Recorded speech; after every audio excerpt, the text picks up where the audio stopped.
Morning light filtered through a lace of thin clouds over Azure Bay, casting ripples of gold across the ocean's surface. The salty breeze crept into every crevice of the half-finished Marine Discovery Center, promising both hope and tension. Seagulls circled overhead, their cries mingling with the sounds of heavy machinery and clanking metal beams. Inside the construction zone, Scarlet Griffin stepped around scattered piles of cement bags, her hard hat slightly askew atop long auburn hair. She wore faded jeans flecked with paint and a lightweight jacket zipped halfway, practical yet stylish in a down-to-earth way. Her steel-toed boots crunched over gravel as she stopped near a massive wooden structure that was meant to be a future educational exhibit hall. Dust coated her cheeks. She was too focused to notice. She narrowed her eyes at the forklift operator stacking subpar materials thin wooden planks that looked nowhere near the eco-friendly sturdy variety she'd ordered. Scarlet inhaled sharply, feeling a burn of frustration rise in her chest. The entire point of her design was sustainability, repurposed steel, low-impact concrete, responsibly sourced timber. But it seemed the contractor had started cutting corners. "Who approved these boards?" she snapped, her voice echoing through the cavernous space. "They're not even the right thickness. Did you see how warped that one is?" A middle-aged foreman, sweat beading along his temples, stepped forward. "Ma'am, the supplier changed last minute. Something about budget constraints." "Budget constraints?" Scarlet repeated, crossing her arms. "This place is supposed to set an example for ocean-friendly architecture, not show off cheap, toxic lumber that'll buckle within 6 months." Her voice carried a fierce undercurrent, like a riptide waiting to pull someone under. She'd poured every ounce of passion into designing the Marine Discovery Center. She wouldn't let it get ruined by a cost-cutting measure. Just then, a measured voice chimed in behind her. "Is there a problem I should know about?" Scarlet turned and found herself facing Russell Samuels. He was taller than she expected, in a tailored navy suit that contrasted sharply with the dusty environment. His dark hair, carefully styled, gave him a polished air that clashed with the gritty backdrop of half-finished walls. For a brief second, he surveyed her with cool, inquisitive eyes. "Russell Samuels," he introduced, extending a hand. "I'm handling legal counsel for the investment group funding this project." His handshake was warm but firm, the kind you couldn't easily dismiss. Scarlet clenched her jaw, feeling her annoyance flare anew. "I'm Scarlet Griffin, lead architect," she said curtly, though a part of her couldn't help noticing a spark of curiosity in his expression. "Your investment group apparently decided to slash the budget on materials behind my back." Russell studied the warped planks, then turned his attention to the foreman. "Could you give us a moment?" he said, voice low but confident. The foreman nodded, retreating to direct the forklift driver away. Scarlet's frustration crackled in the silence. She brushed a stray lock of hair from her forehead. "Look, Mr. Samuels." "Russell," he corrected gently. "Russell," she repeated, exhaling a slow breath. "I understand capital concerns, but I was promised full support to maintain the environmental standards.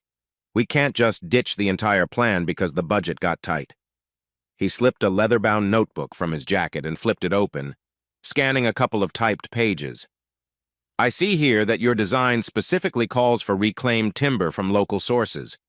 These boards definitely aren't that." He frowned, closing the notebook. "This is the first time I've heard about a materials change. Let me talk to Baxter Holdings, my clients, and figure out who signed off on this switch." Scarlet arched an eyebrow, skepticism etched across her face. "You'll fix it?" His tone went steady, almost disarmingly calm. "I'll try. I can't promise miracles, but I like your vision. It'd be a shame to see it compromised." Her frustration didn't vanish entirely, but for the first time that morning, she felt a flicker of hope. Maybe this smooth-talking lawyer wasn't just a corporate puppet. Maybe he had a conscience. "Fine," she said, forcing a nod. "But do it fast. Every day we lose is a day the ocean exhibit gets delayed." Russell nodded. "I'll meet with them this afternoon, and let's regroup tomorrow." He turned to leave but paused. "For what it's worth, Miss Griffin, I respect people who stand up for what they believe in, even if it means ruffling some feathers." Scarlett couldn't tell if he was being genuine or simply diplomatic. She watched as he strode across the construction site, stepping around puddles left by last night's drizzle. His confident manner reminded her of a tall ship slicing through choppy waters, unbothered by the turbulence around it. He glanced over his shoulder once, his gaze catching hers before he disappeared behind a portable trailer. She stood there momentarily, heart pounding in an odd mixture of annoyance and intrigue. The Marine Discovery Center had become her life, and she wasn't about to let any big investor sabotage it. Yet something about Russell Samuels made her wonder if he might be an ally rather than an enemy, or both. A gust of wind picked up, carrying the brine of the sea and the faint echo of seagulls fighting over scraps near the pier. Scarlett inhaled the scent, letting it steady her racing thoughts. She would press on, she always did. Tomorrow she'd see if Russell actually kept his word. With that, she turned back to the warped timber, pulling out her phone to take photos as evidence. The sky overhead had grown overcast, casting shadows across the building's skeletal frames. Part of her chest felt tight, a tension that came from caring too deeply about something that could slip from her grasp at any moment. But she kept moving forward, and for the first time that day, she felt a strange spark, as if the storm clouding her project might have a silver lining in the form of Russell Samuels. She only hoped it wasn't another illusion like a mirage on a distant horizon that vanished the closer you got. Early the next afternoon, Scarlett's phone buzzed, tearing her attention away from the blueprint revisions on her desk. She recognized the unknown number, probably Russell's office. She answered with an impatient, "Hello?" half expecting more bad news about budgets. "Miss Griffin," came Russell's calm baritone, "I managed to convince the board to release additional funds for the reclaimed materials. I'd like to stop by your office to confirm details if you're available." Scarlett's shoulders eased a fraction. She'd been bracing for disappointment, but it sounded like he'd pulled through. "Yes, I'm in. Give me an hour to finalize some cost breakdowns." She ended the call, exhaling relief. Outside the large windows of her second-floor workspace in downtown Azure Bay, the sun glowed over the harbor. Fishing boats bobbed gently along wooden docks, while seagulls soared in graceful arcs. It was a lively scene, tourists snapping selfies near the old lighthouse, local artisans hawking shell necklaces at stalls. She felt a swell of pride in this city she called home. When Russell arrived, clad in a crisp white shirt with rolled-up sleeves, Scarlett was ready with spreadsheets, supplier contracts, and a brand-new estimate. The place was only half a formal office. Her studio had swatches of eco-friendly paint pinned to one wall, repurposed furniture, and large architectural models occupying most of the floor space. He looked around, taking in the informal warmth. "Cozy," he commented, stepping around a small-scale model of a wave-shaped pavilion. "I like it." She handed him a neat folder. "Here are the updated figures. Your backers will need to sign off by next week if we want to keep the construction schedule on track." Russell leafed through the documents, nodding occasionally. "I talked them into seeing the bigger picture," he said, matter-of-fact. "If the Marine Discovery Center becomes a landmark for sustainable design, that's excellent PR for everyone." Scarlett folded her arms. "You make it sound so practical." "I'm in this because Azure Bay deserves a center that educates folks about marine life and environmental stewardship, not for fancy headlines." Something flickered in his eyes, respect, perhaps. "I understand," he said softly. "I'm not just a shark in a suit. Contrary to popular belief, I can admire a worthy cause." She found herself relaxing, the tension between them shifting to something more cooperative. He seemed so composed, yet there was an undercurrent of intensity beneath that polite exterior, like the ocean's undertow, subtle but powerful. They spent the next hour hashing out details, the timeline for sourcing reclaimed timber, the possibility of installing solar panels along the building's curved roof, ways to incorporate interactive elements for kids. Russell jotted notes in a slim, stylish notebook. Occasionally their eyes met, and Scarlett felt a tiny jolt. She hadn't expected to click with a corporate lawyer, but he listened with genuine interest. When they finally wrapped up, Scarlett offered a small grin. "I appreciate your help. Honestly, usually attorneys are the ones telling me to cut corners." Russell chuckled. "What can I say? I like to keep my clients out of trouble, but I also see a chance to do something positive. Besides, he added with a smirk, you're pretty persuasive when you're passionate. Her cheeks warmed, though she tried not to show it. Guess I've been called worse. He cleared his throat, glancing at his watch. Actually, there's a board meeting across town I need to attend. But if you ever want to discuss the project more, or if you have any other budget crises, feel free to call. She followed him to the door. Hopefully, next time we talk, it won't be a crisis. One corner of his mouth quirked up. Let's hope so. Take care, Miss Griffin. Call me Scarlett, she said impulsively, surprising even herself. His gaze flicked across her face, a hint of a smile forming. Scarlett, he echoed. Then have a good afternoon. She watched him descend the stairs outside her studio window. The autumn sunshine highlighted a certain confidence in his step, a blend of determination and calm. Maybe he was a puzzle worth solving. After he disappeared, Scarlett turned back to her desk. She had a call from the local ecological committee in half an hour, plus more blueprint adjustments to make. But a spark lingered within her, the feeling that Russell wasn't just another investor's mouthpiece. He'd shown a willingness to fight for her design, even if his reasons included business advantage. She couldn't help a slight smile, remembering how easily he'd said he admired a worthy cause. It occurred to her that maybe, just maybe, Russell Samuels wasn't stuck on chasing profits alone. She pictured him reading through all the lines of her ecological proposals, championing her vision in front of people who usually only cared about their bottom line. The idea sent a flutter through her stomach. Outside, a breeze rustled through the palm trees along the boulevard, sweeping faint echoes of sea salt into her office. It reminded her of the undercurrents connecting all life in Azure Bay, just as intangible connections began to form between her and Russell. Returning to her seat, Scarlett let out a quiet laugh at her own thoughts. She'd met the man just yesterday, and already she found him crossing her mind. That was silly. Yet the beginnings of something curiosity bubbled inside her like a fresh spring in rocky soil. Focus, she muttered, forcing her attention back to the site plans.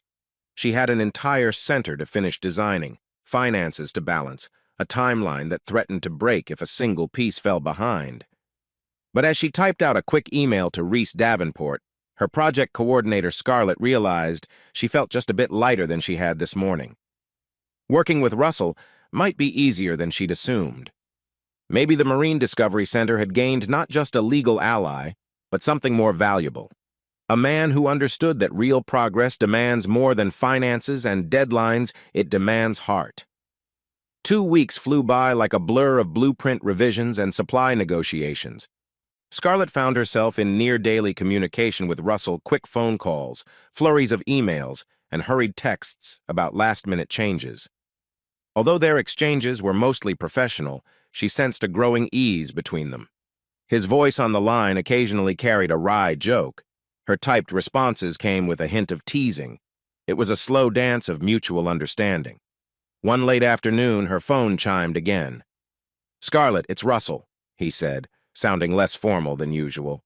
"We just got confirmation. The board has officially approved the final budget extension." A grin spread across her face. "That's amazing news. Thank you, I was worried we might lose the solar panel option." "Guess your calculations proved convincing," he replied with a trace of humor. Then he paused. "Anyway, I was hoping we could celebrate. Maybe dinner by the bay, my treat." Scarlett hesitated, flicking a glance at her messy desk. Stacks of design drafts, coffee cups, half-eaten energy bars. She wasn't the type to accept casual dinner invites from business acquaintances, especially lawyers. Yet something in his tone, genuine relief, maybe softened her guard. "All right," she agreed, clearing her throat. "But only if you promise no heavy project talk." He chuckled. "Deal. I'll text you the address. 7 tonight?" "Sure." They ended the call, leaving Scarlett's heart beating quicker than she cared to admit. She quickly rummaged through her office closet for a fresh blouse. She reminded herself it was just dinner, 2 professionals marking a milestone. No big deal, right? By 7, Scarlett stepped onto the wooden deck of the Cove Bistro, a chic restaurant perched right on the waterfront. Twinkle lights draped overhead, reflecting off the calm waves. The air carried a gentle hush, broken by occasional laughter from other diners and the soft clink of silverware. Russell waved from a corner table near the railing. He'd swapped his usual suit for a crisp button-down and dark slacks. She found herself noting how the evening light softened the angles of his face. "Hey," he said, standing to pull out her chair. "Glad you made it." She smiled, a bit shy under his attentive gaze. Couldn't resist free food. They settled in. Ordering drinks, she chose a citrus mocktail, while he opted for iced tea. The server soon brought fresh bread and a small plate of grilled calamari. The aroma of garlic and herbs made Scarlett's stomach rumble. They exchanged pleasantries, talking about the day's final approvals. True to her request, Russell avoided diving too deep into budget line items. Instead, the conversation drifted to personal topics. She discovered he actually grew up in a small inland town, rarely seeing the ocean until adulthood. She snorted with quiet laughter. "So you're telling me the big lawyer championing a marine center had never even gone fishing as a kid?" Russell raised a brow. "You don't have to fish to appreciate the sea. But I'll admit my father was, how do I put this, not exactly the adventurous type. He insisted stability was everything. That's partly why I ended up in law. He thought it was the safest route." Hearing the subdued edge in his voice, Scarlett softened her teasing. "I'm sorry, must have been tough," she murmured. "I lost my mom when I was 14, so I get how families shape us in complicated ways." His gaze flickered with sympathy.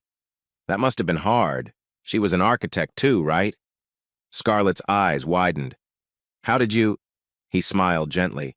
"I asked around. People say you're continuing her legacy of sustainable design." She swallowed, the memory of her mom's passion for nature still a raw ache beneath the surface. "Yeah, she taught me to see buildings as living things, connected to their environment. Guess that's why I fight so hard for the Marine Discovery Center.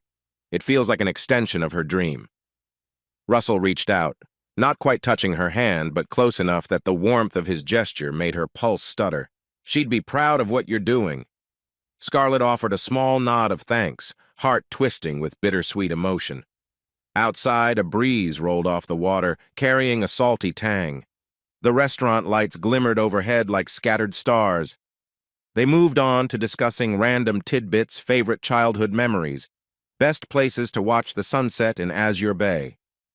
Russell reminisced about a rare family trip to a beach when he was 10, how the sound of waves at night stuck with him more than any city skyline. As dessert arrived, a shared slice of key lime pie, Scarlett realized how comfortable she felt. Russell's presence was unexpectedly soothing, his deep voice laced with genuine interest rather than mere politeness. It surprised her how easily she'd let her guard down. Then, out of nowhere, a sudden hush fell between them. She became aware of the hush of the water, the glow of the string lights, and the look in his eyes. A faint warmth rose to her cheeks. He cleared his throat. "You know, I've never been this excited about a project before. Weird, right? Usually it's all about the contract or the publicity. But with you, with the Marine Discovery Center, it feels different." Scarlett took a breath. The tender honesty in his words made her chest tighten. "Sometimes," she said quietly, "meeting the right people in the right place changes everything." It was the kind of moment that begged for a spark of possibility. Russell's gaze lingered on her face, and she felt her pulse hammering. Before she could second-guess herself, she leaned in just enough that their lips brushed gently, a fleeting, soft contact like the first shimmer of dawn against a dark sky. When they pulled back, her cheeks burned, but she didn't regret it. Judging by the way he exhaled, neither did he. They left the Cove Bistro soon after, strolling along the pier under faint moonlight. The hush of the ocean lapping at barnacled pillars set a romantic undertone. She walked close to him, the edges of their shoulders sometimes touching. At her car, they paused. Russell smiled in that warm, grateful way that made her stomach flip. "I'm glad we celebrated," he said. "Me too," she whispered. "Let's hope tomorrow's just as promising as tonight." A glint of mischief in his eyes. "I don't see why not." He gave her hand a brief, gentle squeeze, then said goodnight. She slid into the driver's seat, heart fluttering like a gull on an updraft. This was supposed to be just dinner, but something more had definitely ignited an emboldening sense of closeness. a promise that maybe, just maybe, her world was shifting toward a new horizon. 3 months later, Azure Bay bustled with fresh excitement. The Marine Discovery Center's steel skeleton had risen, curving gracefully like a whale's backbone along the shoreline. Tourists and locals stopped by to snap photos of the structure. Media outlets praised the project as a trailblazer for sustainable coastal development. Scarlett stood on a temporary platform at the site, scanning the progress. She wore a pale linen blouse, hair pinned up to keep it from blowing into her face. The air smelled of salt and wet concrete, an oddly reassuring blend. She glanced down at her phone, a text from Russell. "Meet me at the old harbor deck around sunset. Important. R." A small shiver of anticipation ran through her. Over the past weeks, their relationship had grown from dinner dates and stolen kisses to nights spent passionately debating design ideas, laughing over shared doubts, and forging an unmistakable bond. He still kept a neat boundary in public. Both were mindful of workplace optics, but in private, the closeness was undeniable. Scarlett left the construction site around 5, changing into a breezy sundress in her studio's tiny washroom. As she headed to the old harbor deck, the sky was caught between day and night, swaths of pink and orange painting the horizon. Russell waited by a weathered wooden railing, wearing a crisp, short-sleeved shirt and dark trousers. The harbor deck was nearly deserted, waves slapping gently against algae-stained pilings. The hush of dusk gave everything a dreamy glow. He smiled at her approach. "You look amazing." She rolled her eyes in playful deflection but couldn't hide her grin. "So do you. All relaxed out here." He took her hand, leading her toward the end of the pier where a small table was set white linen cloth, 2 chairs, and a bottle of sparkling cider on ice. Candles flickered in glass lanterns, shielding them from the gentle breeze. Her brow lifted.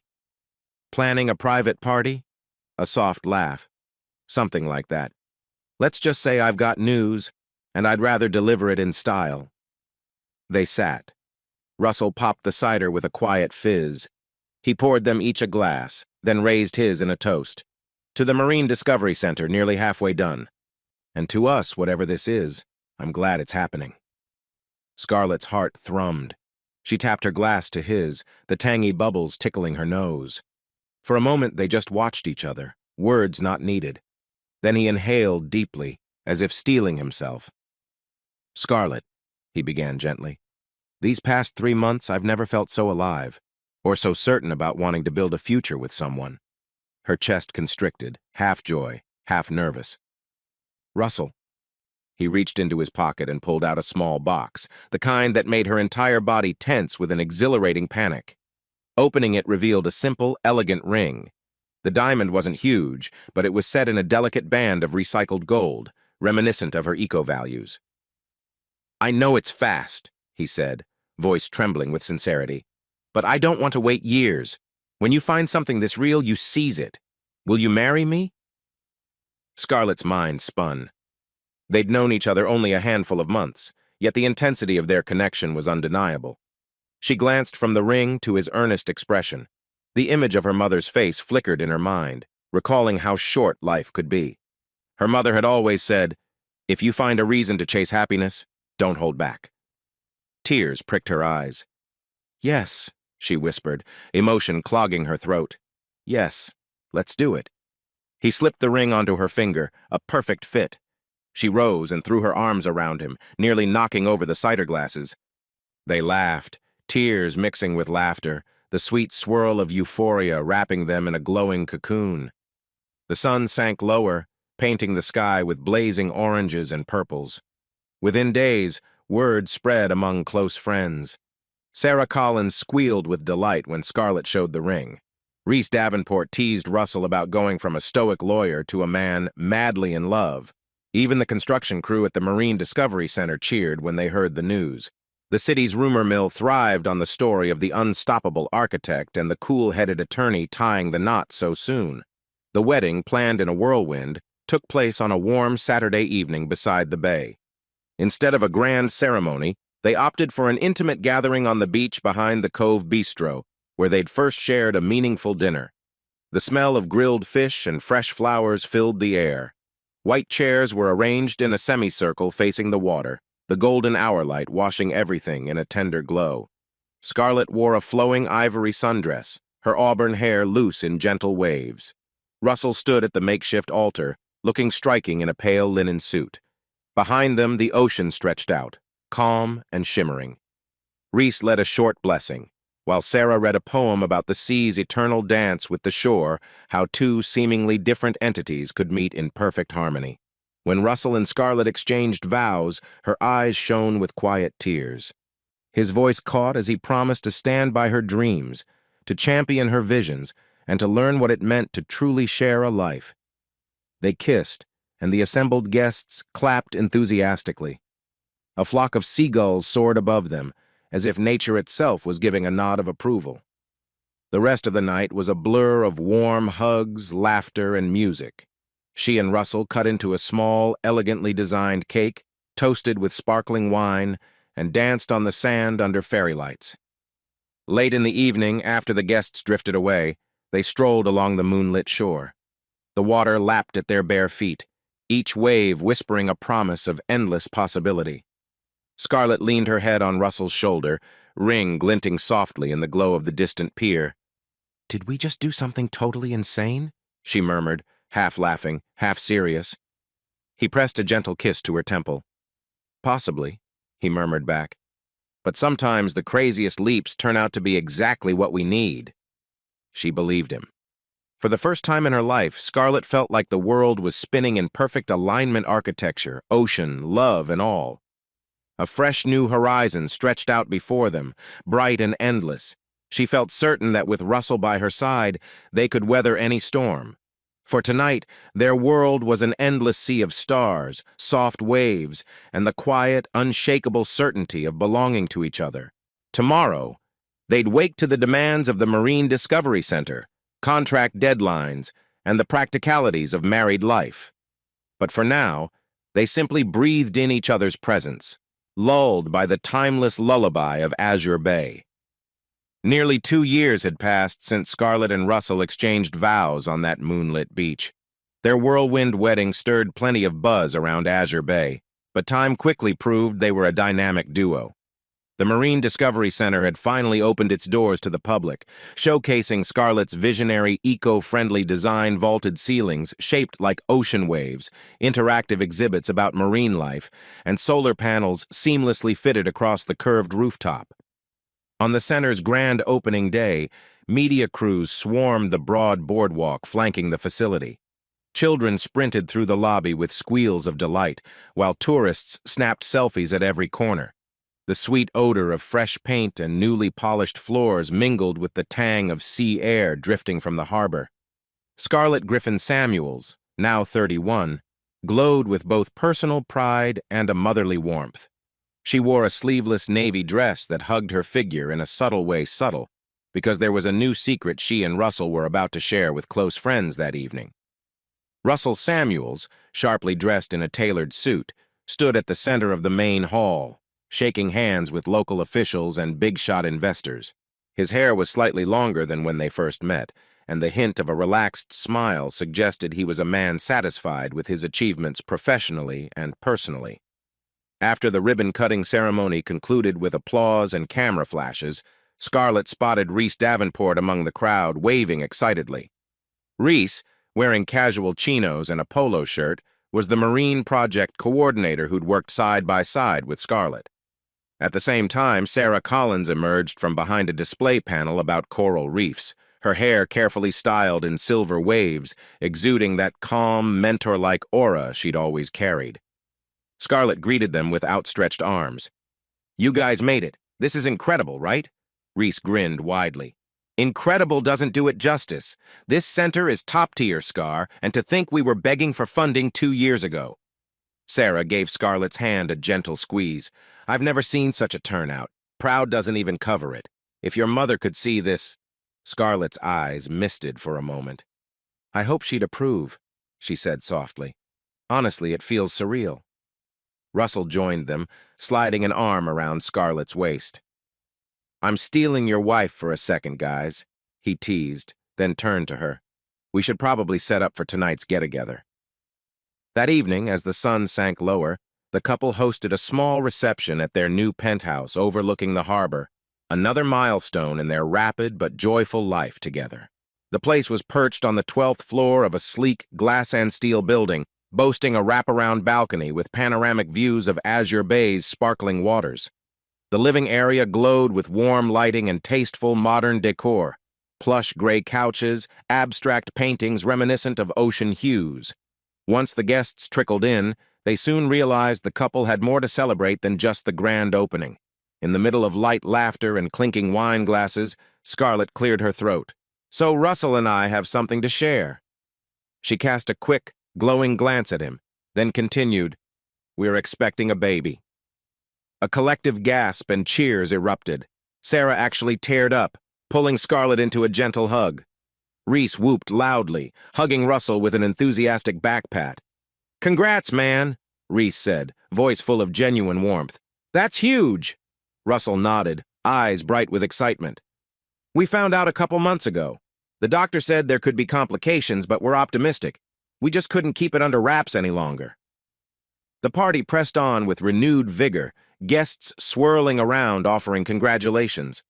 Scarlett felt waves of relief at revealing her pregnancy to loved ones.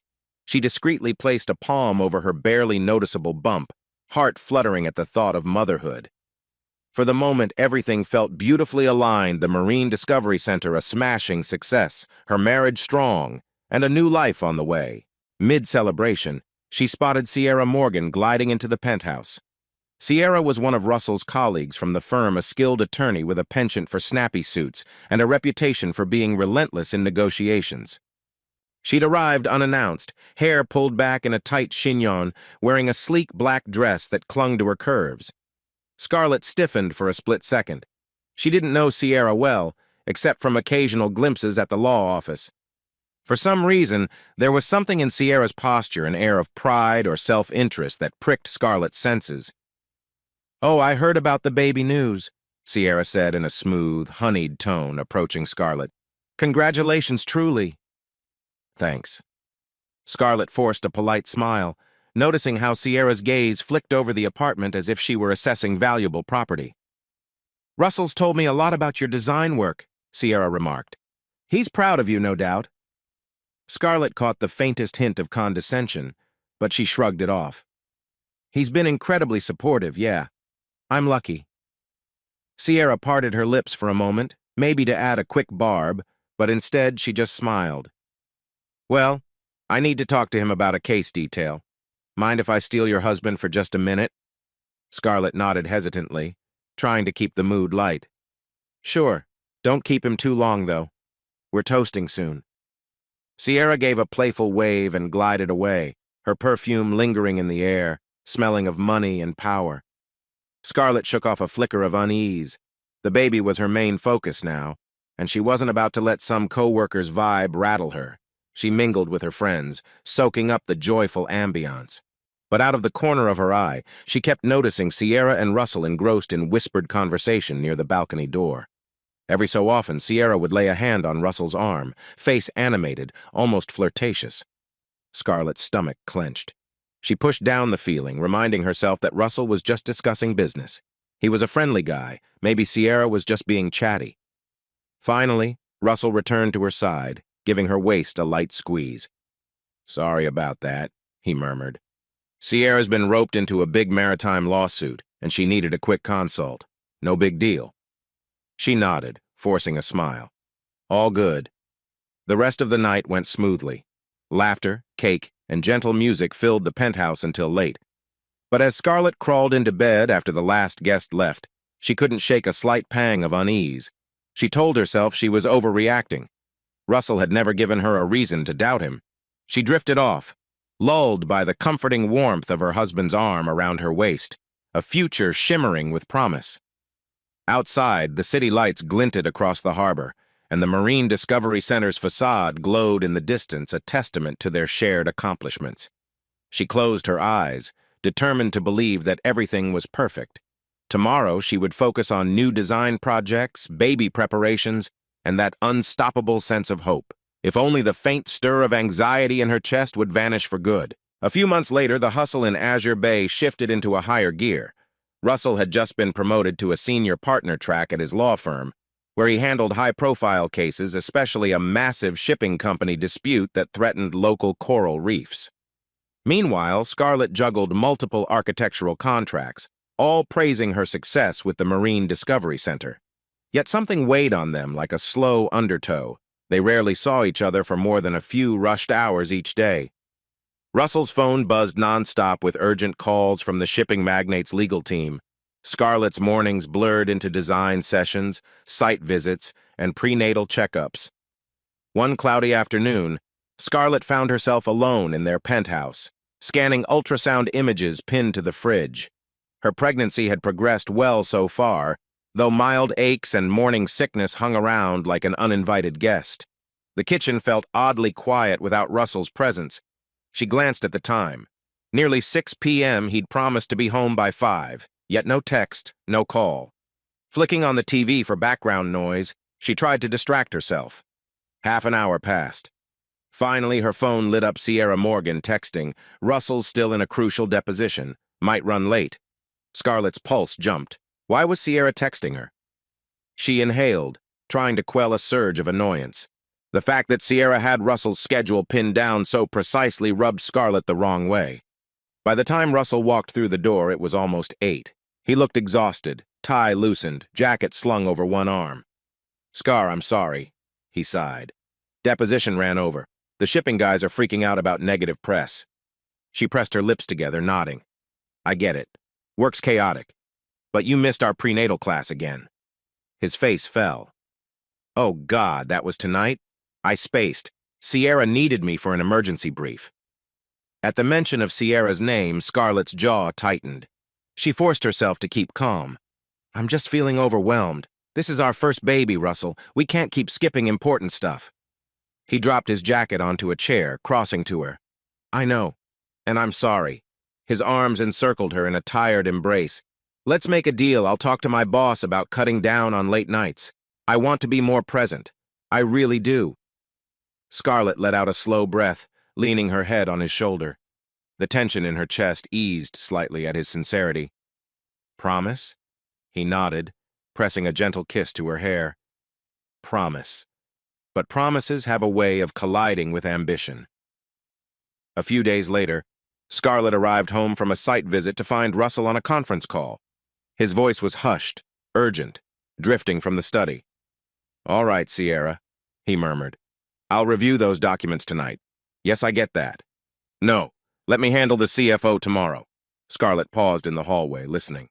His tone sounded more than professional. There was a closeness that stung. She wondered if it was just the stress warping her perception. Still, the seeds of worry took root.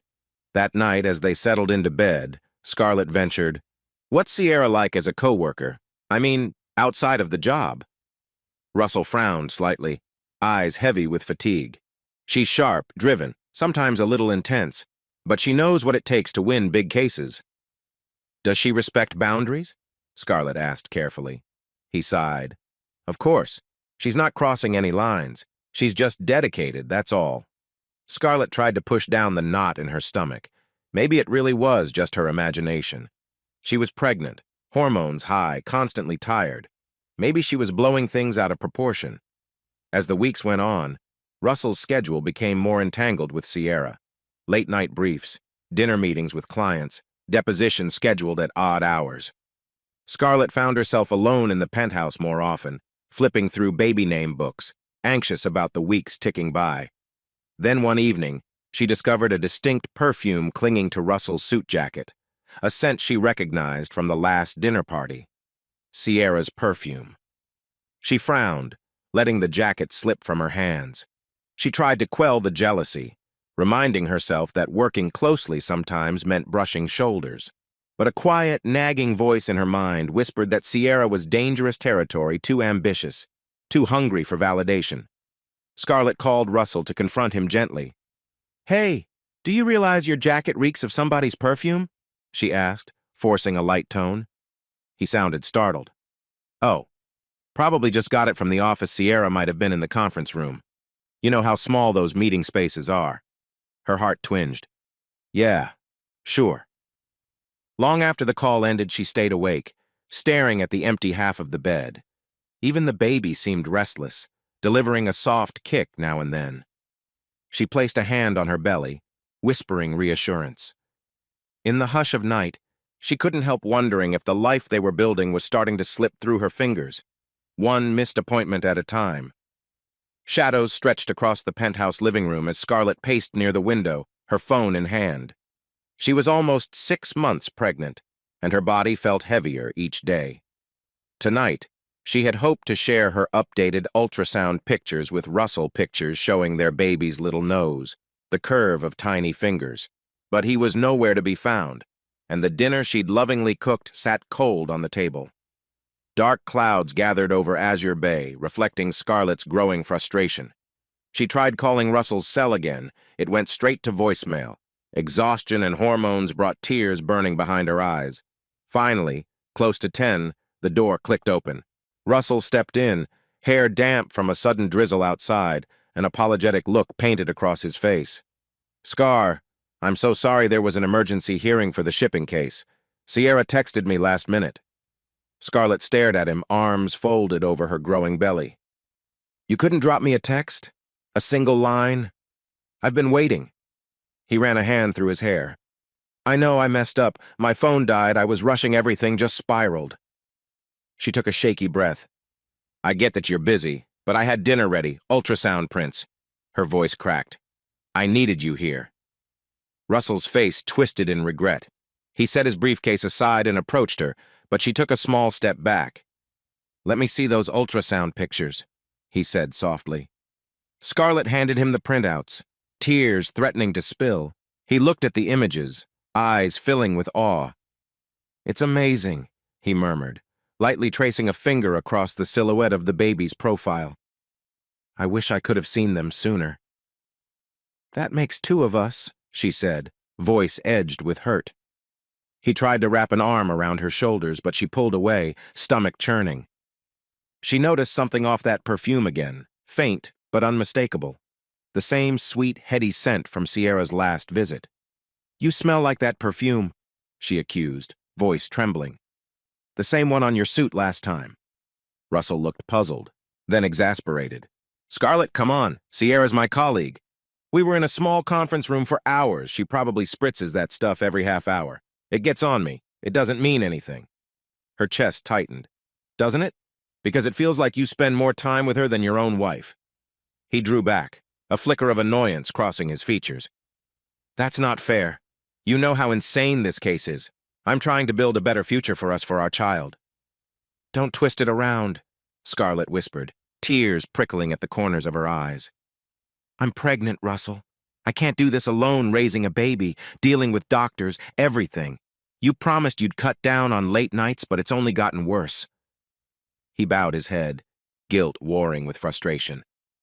"I'm sorry. This case is at a critical stage. Once it's wrapped, I'll have more space to breathe." She shook her head, swallowing the lump in her throat. "What if something happens?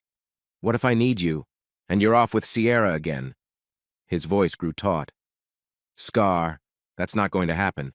You're scaring yourself with paranoid thoughts. Sierra's just a colleague, end of story." A clap of thunder rattled the windows, coinciding with the tension crackling between them. For a moment, they stood there in silence, the pulse of their marriage beating unevenly. Then Scarlett exhaled, turning away.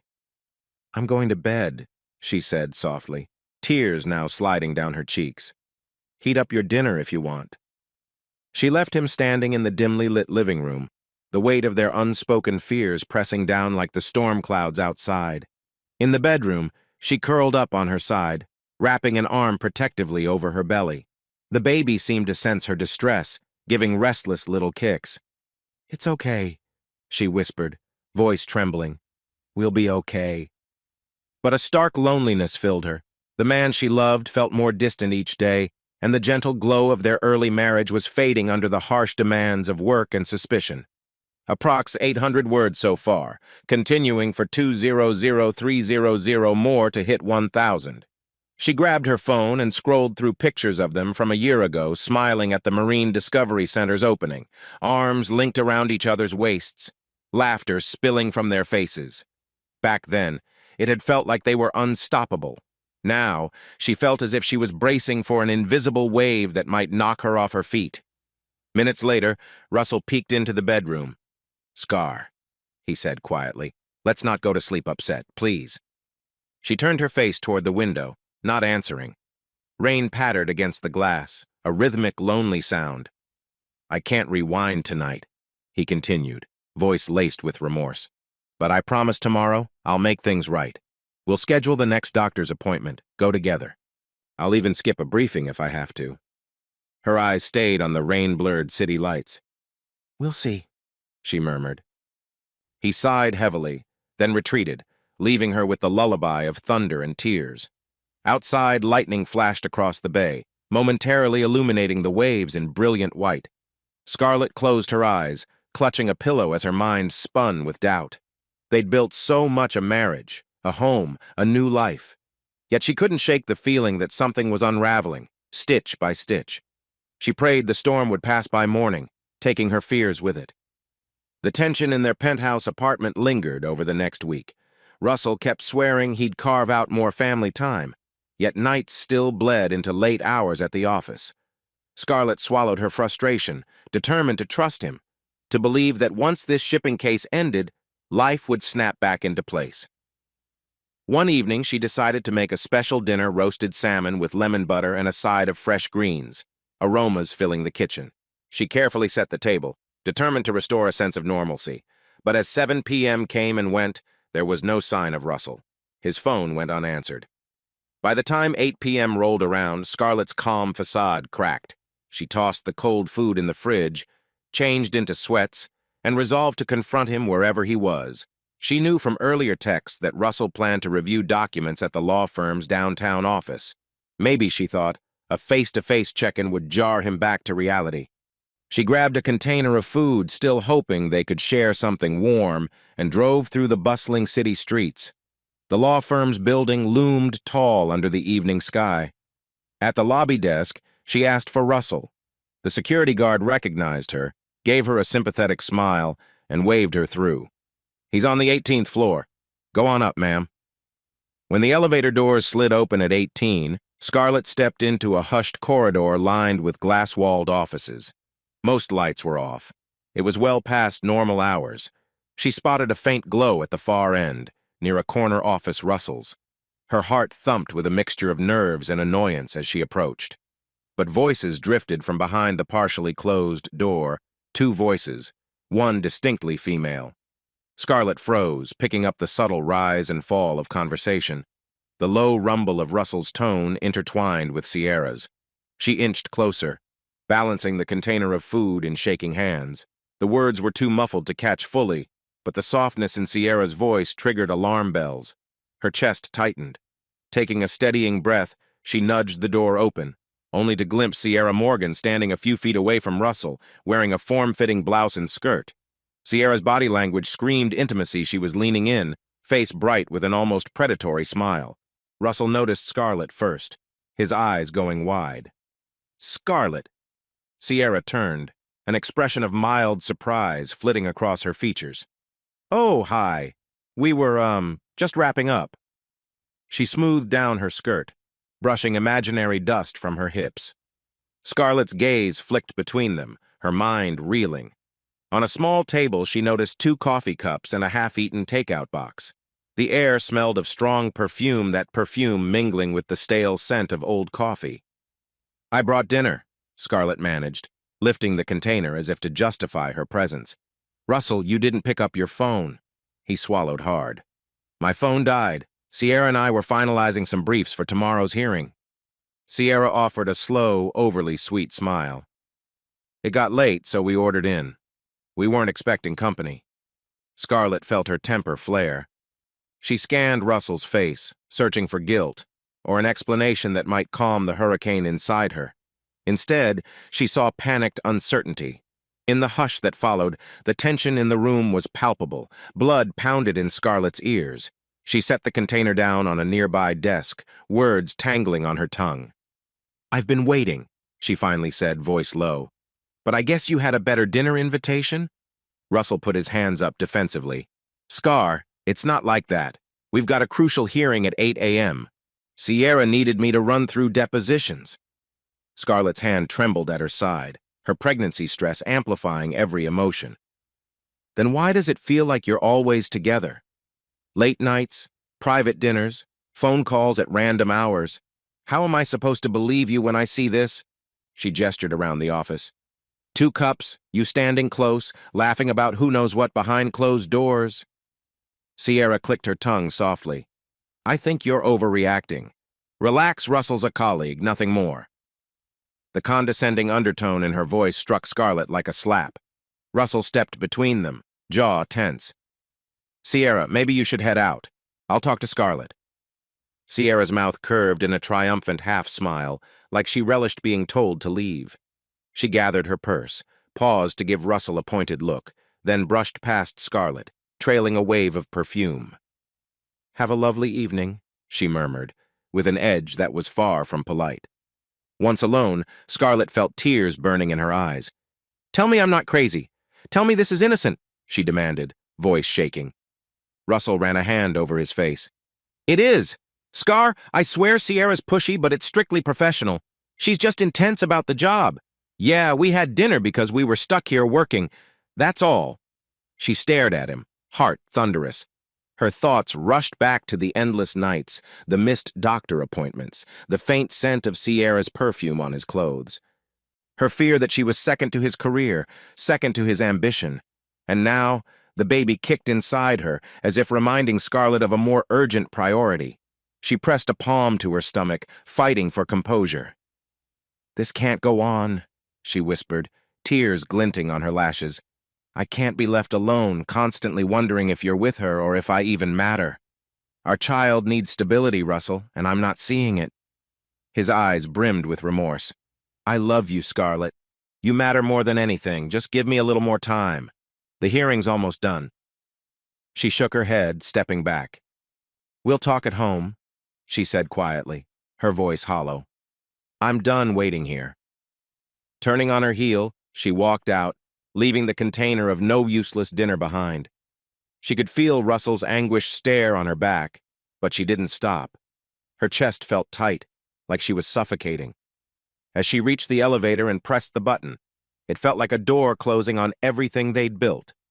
In that moment, Scarlett's confidence in their marriage, the trust that once flourished, seemed to hang by a thread. She silently prayed the thread wouldn't snap. A restless wind swept through Azure Bay at dawn, carrying the distinct tang of salt and the promise of an oncoming storm. Overhead, clouds churned in bruised shades of gray and violet. The local news had been warning folks about a tropical system veering off its usual path, but nobody expected it to intensify so quickly.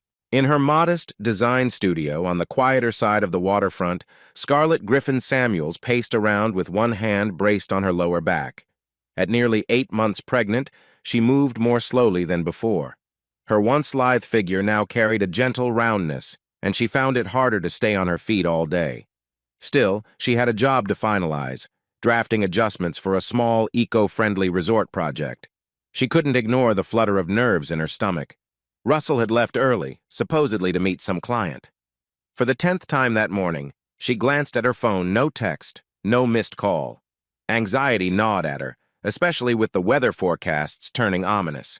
She reached out, calling him again, straight to voicemail. She exhaled, frustration mixing with dread. Where is he? A heavy ache pulsed in her lower abdomen, but she brushed it off as one of those random pregnancy twinges. The storm seemed to reflect her internal turmoil, dark, unpredictable, and threatening to crash over everything in its path. Outside, the wind rattled the studio's glass panes, and the skylight overhead rattled as if in protest. Sarah Collins had texted her a weather alert, advising everyone to stay home if possible. But Scarlett had pressing deadlines. She couldn't just drop her responsibilities. She sat at her drafting table, hands hovering over carefully measured sketches, while thunder mumbled through the distance like a warning. By midday, the storm's intensity had skyrocketed. Sheets of rain hammered the streets, turning them slick and partially flooded. Lightning cut jagged patterns across a charcoal sky, followed by near-instant claps of thunder. The electricity flickered in Scarlett's studio, and her phone buzzed with emergency notifications. Flash flood warnings, high winds, stay indoors. Scarlett let out an unsteady breath. Something felt off in her body, a deep, insistent cramp twisting low in her belly. She pressed a hand against her ribs, trying to soothe away the pain. Braxton Hicks contractions, she told herself.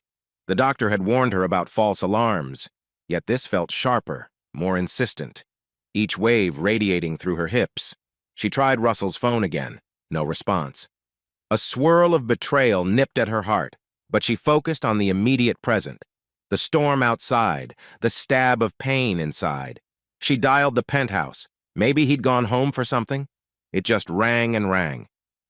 Minutes later, the cramping grew stronger, forcing her to double over at her desk. Warm tears blurred her vision. Not now, she thought. It's too early. She was just shy of 8 months, technically. The baby could survive. But the risk of complications was real. Fear coursed through her, each contraction forging panic in her chest. Her phone screen illuminated with a text from Reese Davenport, who'd been working off-site. "Scarlett, the weather's insane. You okay? Need me to drive you home?" She typed a shaky reply. "I might need the hospital. Feels like something's wrong." But before Reese could respond, another contraction hit, strong enough that she cried out. She realized with sinking horror that her water had broken, trickling warmth down her legs. A strangled sob escaped her lips. She was going into labor a month early, in the middle of a tropical storm, and Russell was nowhere to be found. Scarlett grabbed her phone, breath shallow, and managed to punch in Russell's number again, still dead. Despair twisted in her gut. With trembling fingers, she scrolled for a rideshare app. The storm raged outside, but that might be faster than waiting for an ambulance, which would be overwhelmed by floods and downed power lines. She stumbled toward the door, fumbled to lock up the studio. Rain lashed at her the instant she stepped outside, soaking her clothes.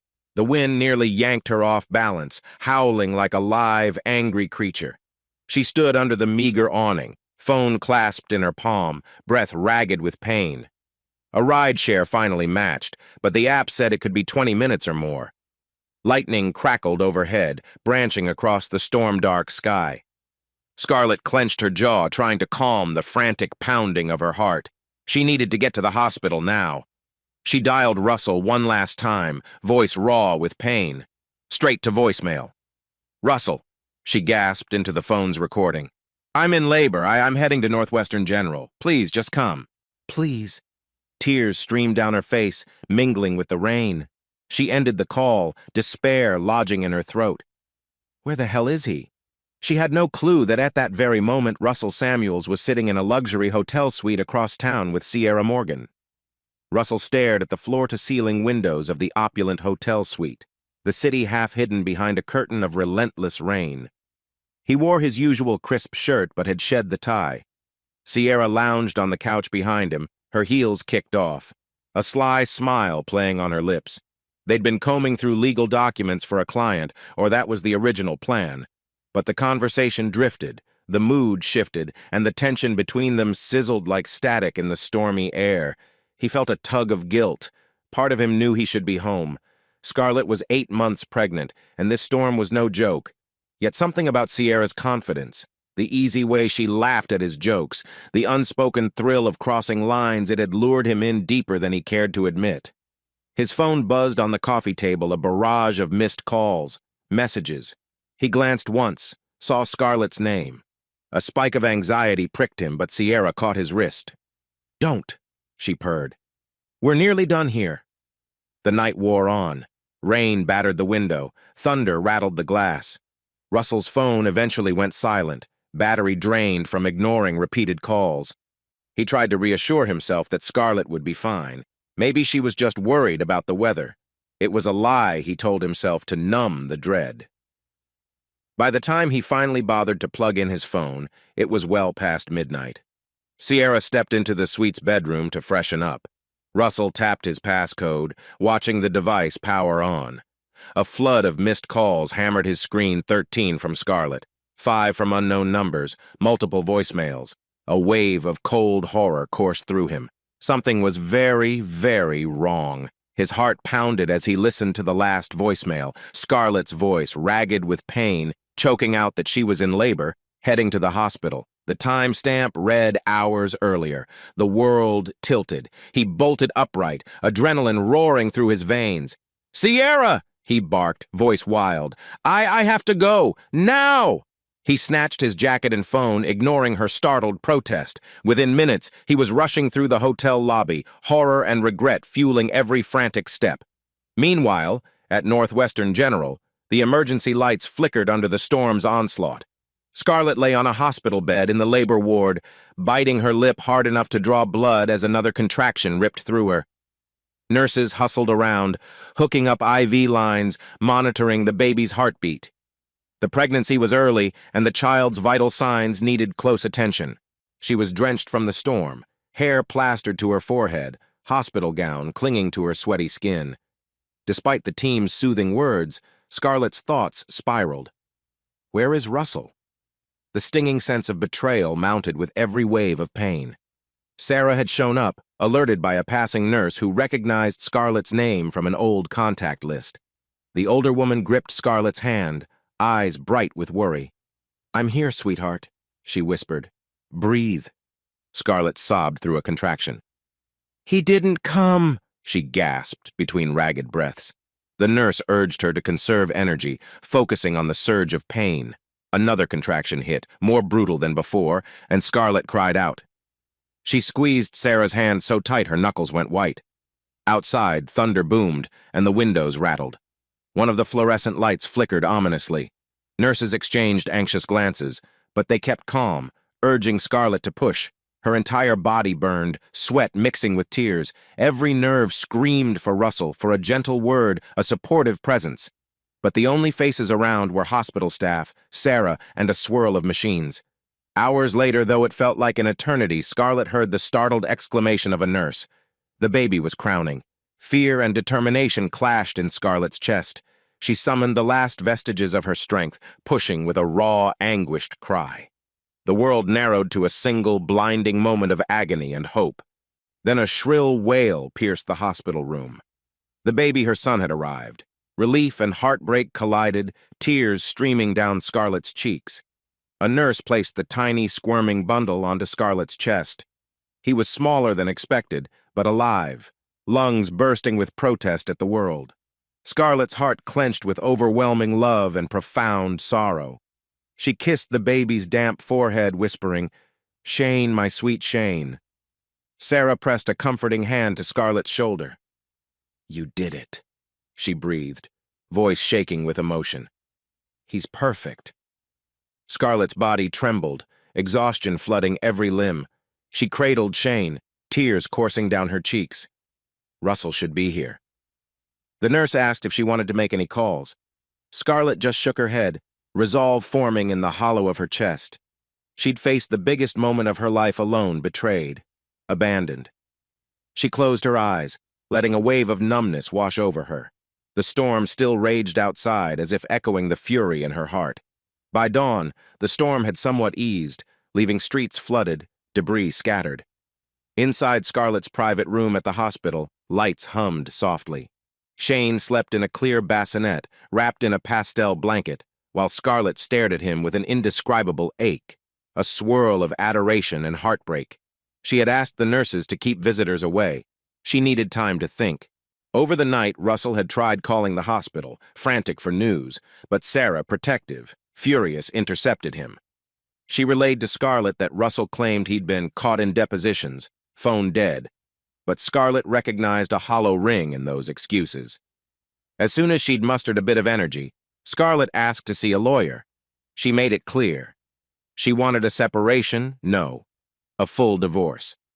She'd endured the final blow, giving birth without the father by her side, and she refused to cling to illusions any longer. Sarah hovered in the doorway, eyes filled with concern. "Scarlett, are you sure about this? Maybe you should talk to Russell first." Scarlett shook her head, voice hoarse from tears. "I can't. I won't be that pitiful wife who forgives the unforgivable. He's with her, Sarah. He chose her over me, over us. Her eyes slipped to baby Shane, sleeping peacefully. I owe it to my son not to live under that shadow. Swallowing hard, Sarah nodded. All right, sweetie. I understand. I'll help however I can. A curt, sympathetic lawyer arrived, a woman named Naomi Pierce, and took notes on Scarlett's instructions. Immediate divorce filing, no forward address disclosed. Scarlett also authorized transferring her personal savings to a separate account. She wanted nothing from Russell except freedom. Tears threatened again, but she steeled herself. She brushed a tender hand over Shane's tiny fist. The baby yawned, blinking at her with brand new eyes that carried Russell's quiet gray color. Pain lanced through her chest. It's time, she whispered, as if telling the newborn he wouldn't know his father for a while, maybe ever. By late morning, as soon as the doctor confirmed Shane was stable, Scarlett requested an early discharge. Her body felt weak, each step a strain, but her resolve was ironclad. Sarah arranged for a private car. The hospital staff seemed concerned, but Scarlett insisted. She couldn't stay in Azure Bay another second. Russell arrived at the hospital around noon, face hollow from panic, only to learn from the nurse that his wife had checked out hours ago, baby in tow. She'd left behind a sealed envelope with his name on it. Hands trembling, Russell ripped it open to find official divorce papers, already signed by Scarlett, along with a Polaroid of a newborn, his son, a snapshot of the life he'd missed by chasing illusions. On the back, in Scarlett's handwriting, just 3 words, "Don't follow me." That afternoon, a sullen gray sky hung over the penthouse Russell had once shared with Scarlett. He stumbled in, clutching the divorce papers, face drawn and haunted. Rainwater dripped from his jacket onto the gleaming hardwood. He called Scarlett's name, half hoping she'd be there, but the echoing silence answered him. He prowled each room, panic rising. The nursery, once lovingly decorated with ocean-themed decals, was stripped bare. The crib was gone, the dresser empty. Every trace of Scarlett's existence had vanished, as if someone meticulously erased her from his life. In the walk-in closet, her clothes were missing, hangers left forlorn. Photographs from their wedding no longer graced the hallway table. Russell's chest constricted, a brutal wave of regret threatening to crush him. He pressed a hand to the wall, breathing raggedly. Sierra tried calling him, but he ignored it. None of that mattered anymore. He'd thrown away his marriage, destroyed his family at the most crucial moment, Scarlett in labor during a raging storm while he was in a hotel suite with another woman. Shame gnawed at his insides like a corrosive acid. He collapsed onto the living room couch, divorce papers clenched in his trembling fingers. The Polaroid of baby Shane slid free, landing face down on the floor. With a trembling hand, Russell scooped it up. The photo showed the newborn, eyes closed, a hospital bracelet on his tiny wrist. Everything he'd wanted was captured in that single image, now wrenched away by his own failures. Tears blurred his vision. He scrolled frantically through his phone, trying to call Scarlett again, leaving panicked voicemails. "Scar, please, I'm sorry, I messed up. I want to fix this. Let me see our son. Let me see you." But it was all in vain. She was gone. No forwarding address, no clue where to begin searching. He dialed friends, asked them if they'd heard from her. Nothing. Out of desperation, he contacted private investigators, instructing them to track her down at any cost. He refused to sign the divorce papers, clinging to the faint hope that he could undo the damage. Day turned to night, and he lay in that dark penthouse, haunted by the echoes of their laughter, the memory of her excitement over building a life together, and the knowledge that he'd shattered it with betrayal. The city lights sparkled beyond the windows, but to him, Azure Bay felt empty, a stage where he'd orchestrated his own downfall. And somewhere on a highway leading away from the storm-ravaged city, Scarlett cradled little Shane in her arms, determined never to let Russell's broken promises endanger her or her child again. She vowed to raise Shane with strength and independence, forging a future far from the illusions that had once bound her heart. 6 months had crawled by since Scarlett's disappearance. Russell Samuels sat slumped at the edge of his now desolate penthouse in Azure Bay, a tumbler of cheap bourbon locked in his hand. Long gone was the polished attorney who once stood tall, championing grand deals. The once pristine living room was littered with empty bottles and unopened mail, each piece of clutter an echo of how far he'd fallen. Late afternoon light seeped through the curtains, highlighting the dust motes swirling in the stagnant air. The place felt tomb-like, memories of Scarlett's laughter and the faint cooing of an infant haunting every corner. Russell kept replaying that last day in his mind. The Polaroid of tiny Shane, the divorce papers, the realization that he'd missed his own son's birth because he was tangled in a meaningless affair.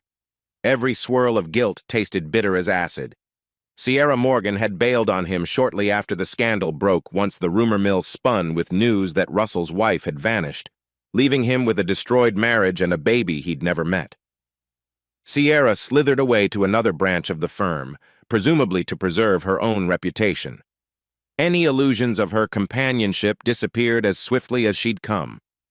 Now Russell had no one. His once admired position at the law firm was suspended after he showed up to an important hearing visibly drunk. Word spread that the once sharp attorney was unraveling. Colleagues ghosted him. Old friends avoided him. He became a cautionary tale whispered about in office corridors. Around him, the penthouse told a story of defeat. Half-packed boxes, dusty surfaces, the stale odor of regret. He lifted the bourbon, ignoring the dryness in his throat, ignoring the voice in his head that pleaded for him to stop. The alcohol dulled the ache only for a moment, but he clung to it desperately. Suddenly, his phone buzzed on the coffee table, a rare occurrence these days. He blinked blearily at the screen. Unknown number. He hesitated, half hoping it might be Scarlett or someone with news of her. Pressing answer, he mumbled, "Hello?" A stern female voice responded, "Mr. Samuels, this is Monica from the rehab facility you inquired about last week. Are you still considering admission?" He'd forgotten that in a brief flash of clarity, he'd left a voicemail seeking help. Guilt flickered as he stared at the half-empty bottle. I'm not sure," he muttered, voice thick. "I need time." "Time only goes so far," she said gently. "We have a bed open if you want to check in next week." He exhaled, a ragged breath that stank of booze. "I'll think about it," he rasped, hanging up. For a long moment, he just sat there, the dial tone echoing his loneliness. A faint beep indicated another voicemail. He rarely checked them these days. But something compelled him to hold the phone to his ear. The voice belonged to Sarah Collins, a longtime friend of Scarlett's who had tried to support them once upon a time. "Russell," Sarah's voice said, quiet but firm, "I heard from a mutual acquaintance that you've been spiraling. Scarlett wouldn't want this for you. If you truly regret what happened, do something real about it. Shane deserves a father who can stand on his own 2 feet." He closed his eyes, shame flooding his chest. Shane. The baby boy he'd never held, never even seen, aside from that single Polaroid. The knowledge cut him deeper than any hangover. He set the bourbon down. For the first time in months, the tears came freely. 2 hours later, an ill-advised attempt to run errands ended with Russell behind the wheel, weaving through Azure Bay's wet streets at dusk. His reflexes dulled by liquor, he nearly sideswiped a parked car. A blaring horn jolted him awake. Heart thumping, he slammed the brakes, the tires screeching to a halt inches from a guardrail overlooking the harbor. 1 second more, and he'd have plunged into the rocky shoreline below. Russell's breath caught in his throat, hands shaking violently on the steering wheel. The reality hit him with crushing force. He was seconds from destroying his life completely. Instead of making amends, he was courting an early death. And for what? In the hush that followed, he heard seagulls cawing overhead, as if mocking his desperation. Rain dripped from the roof of the car, each droplet counting down the seconds of his battered existence. He pulled over to the curb, heart hammering. He stared at his reflection in the rearview mirror, pale, haggard, eyes sunken. "Scarlett Shane," he whispered, voice cracking. "I'm sorry." That night, he made a decision. He dumped every bottle of liquor in the apartment, the reek of stale alcohol swirling around him as he poured it down the sink. He booked an immediate spot in the rehab facility. He texted the firm, stating he'd need indefinite leave. No matter how humiliating it was, he had to face the consequences.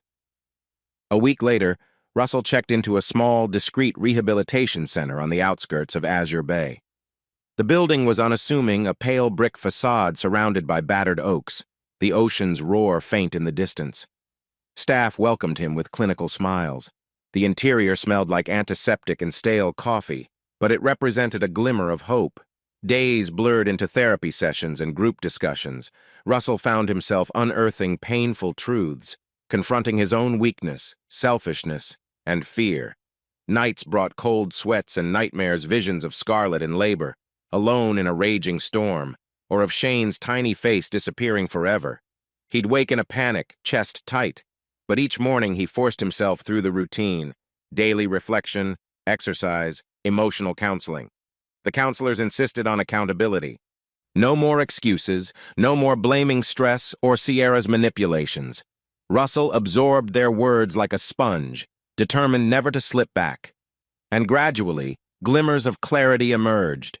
He realized how he'd let ambition overshadow love, how he'd cherished attention from Sierra rather than safeguarding the precious relationship with his wife.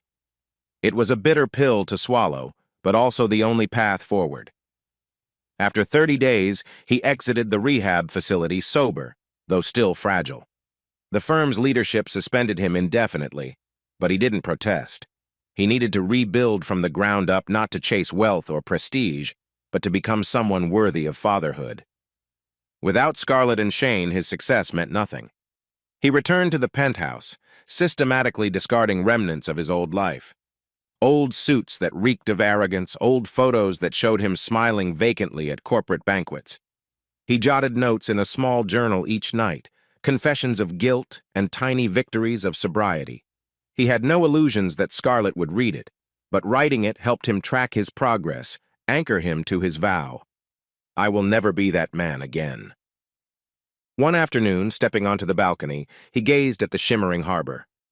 Azure Bay stretched out, full of possibilities, yet he knew Scarlett was nowhere in sight. A brisk wind ruffled his hair, carrying the faint smell of brine. In the distance, the Marine Discovery Center glinted in the sunlight, a testament to Scarlett's brilliance. He felt an ache, remembering how proud he'd once been to stand beside her at its grand opening. He closed his eyes. "Shane," he whispered, "I don't know where you are, but I promise I'm getting better for you." The vow echoed in the breezy silence. In the coming weeks, Russell quietly resigned from the big law firm, disclaiming any severance. He applied for smaller roles at community legal aid clinics, focusing on family advocacy, helping those in vulnerable spots, as he once put Scarlett in. Many turned him down, citing his battered reputation, but he persisted, forging a new path. One day, he hoped the rumor would spread that Russell Samuels was no longer the broken man who abandoned his wife, but someone who had learned the price of betrayal and was determined to atone. Within him, a fragile seed of hope took root, watered by self-awareness and a flicker of determination. He didn't know if Scarlett would ever forgive him, or if he'd even get the chance to meet his son, but he kept going, step by step, haunted by regret, yet propelled by a longing to do better. In a quiet moment before bed each night, he'd whisper a prayer to the empty penthouse walls, imagining Shane's face. He vowed, "I'll find a way to be worthy of you, my son, my family, if that day ever comes." A full year slipped by since that devastating storm. Scarlett Griffin, no longer using the name Samuels, found solace in Harper Point, a peaceful coastal town miles away from the bustle of Azure Bay. The place had an old-world charm. Pastel cottages lined the shore, narrow streets curved along rocky bluffs, and small fishing boats bobbed in a quaint harbor. A gentle hush reigned, broken only by distant seagulls or the crash of waves against the breakwater. Scarlett rented a cozy beach cottage perched atop a low hill, fronted by a yard of wild grasses. Shane, almost 1 year old, toddled around with determined wobbles, exploring shells and driftwood bits. She'd gently changed his birth certificate name to Shane Griffin, dropping Samuels altogether. It hurt to see any connection to Russell on official papers. Every morning, she'd step onto the cottage's wraparound porch with Shane on her hip, breathing in the crisp sea air. Gone was the glamorous penthouse and its painful memories. Here, gulls soared overhead, the tide rolled in and out, and she found a semblance of calm. She busied herself with establishing Green Harbor Studio, a small architecture and design firm dedicated to sustainable projects, much like the original Marine Discovery Center concept. Except now it was on a smaller, friendlier scale: communal gardens, eco-homes for retirees, local shops wanting green renovations. Sarah Collins had visited once to check on her, offering moral support, but Scarlett insisted on maintaining minimal contact with old acquaintances. She refused to talk about Russell. Each day, she threw herself into raising Shane, focusing on her new designs, forging local friendships, never mentioning her marriage or the heartbreak that drove her to Harper Point. And yet, nights could be rough. Sometimes, in the hush after putting Shane to bed, Scarlett would stand by the window, heart twisting with unresolved pain. She'd recall the swirl of labor pains in that hospital, the emptiness at realizing Russell had chosen Sierra, and the unstoppable flood of betrayal. As if to shield her child from that darkness, she'd close her eyes and silently vow to do better alone. One breezy afternoon, the postman arrived with a plain envelope containing a letter from Sarah.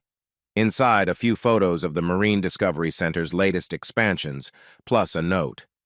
"I hope you're doing well. We miss you here. The center thrives, but it isn't the same without its creator.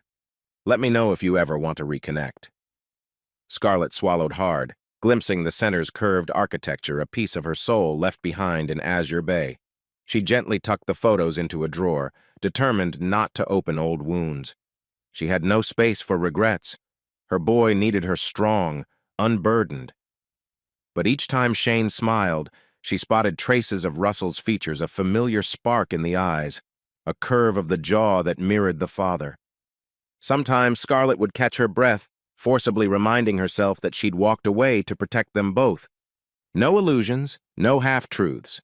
Reese Davenport, a steadfast friend from Azure Bay, had also kept a discreet channel of updates. Reese emailed occasionally, "He's still searching for you, you know. Investigators, calls, inquiries, but I've kept your location secret, as you wished." Scarlett appreciated the loyalty. Yet a part of her heart clenched at the idea that Russell was rummaging through leads, desperate to fix what he'd broken. She wondered fleetingly if he'd changed, if he realized the magnitude of his betrayal. It doesn't matter, she told herself. She was forging a life without him. In that year, Green Harbor Studio blossomed, largely thanks to her reputation as the architect behind Azure Bay's Marine Discovery Center. Clients in Harper Point admired her track record. She hired a small team of local designers, older craftspeople, and a young engineer fresh out of school. They thrived on projects that involved green roofs, recycled materials, and solar innovations. Shane, meanwhile, toddled about the office, occasionally charming clients with his bright giggles. Still, she stayed guarded. She used strictly Miss Griffin, never mentioning a husband. On Shane's first birthday, she threw a modest seaside picnic with a handful of new friends.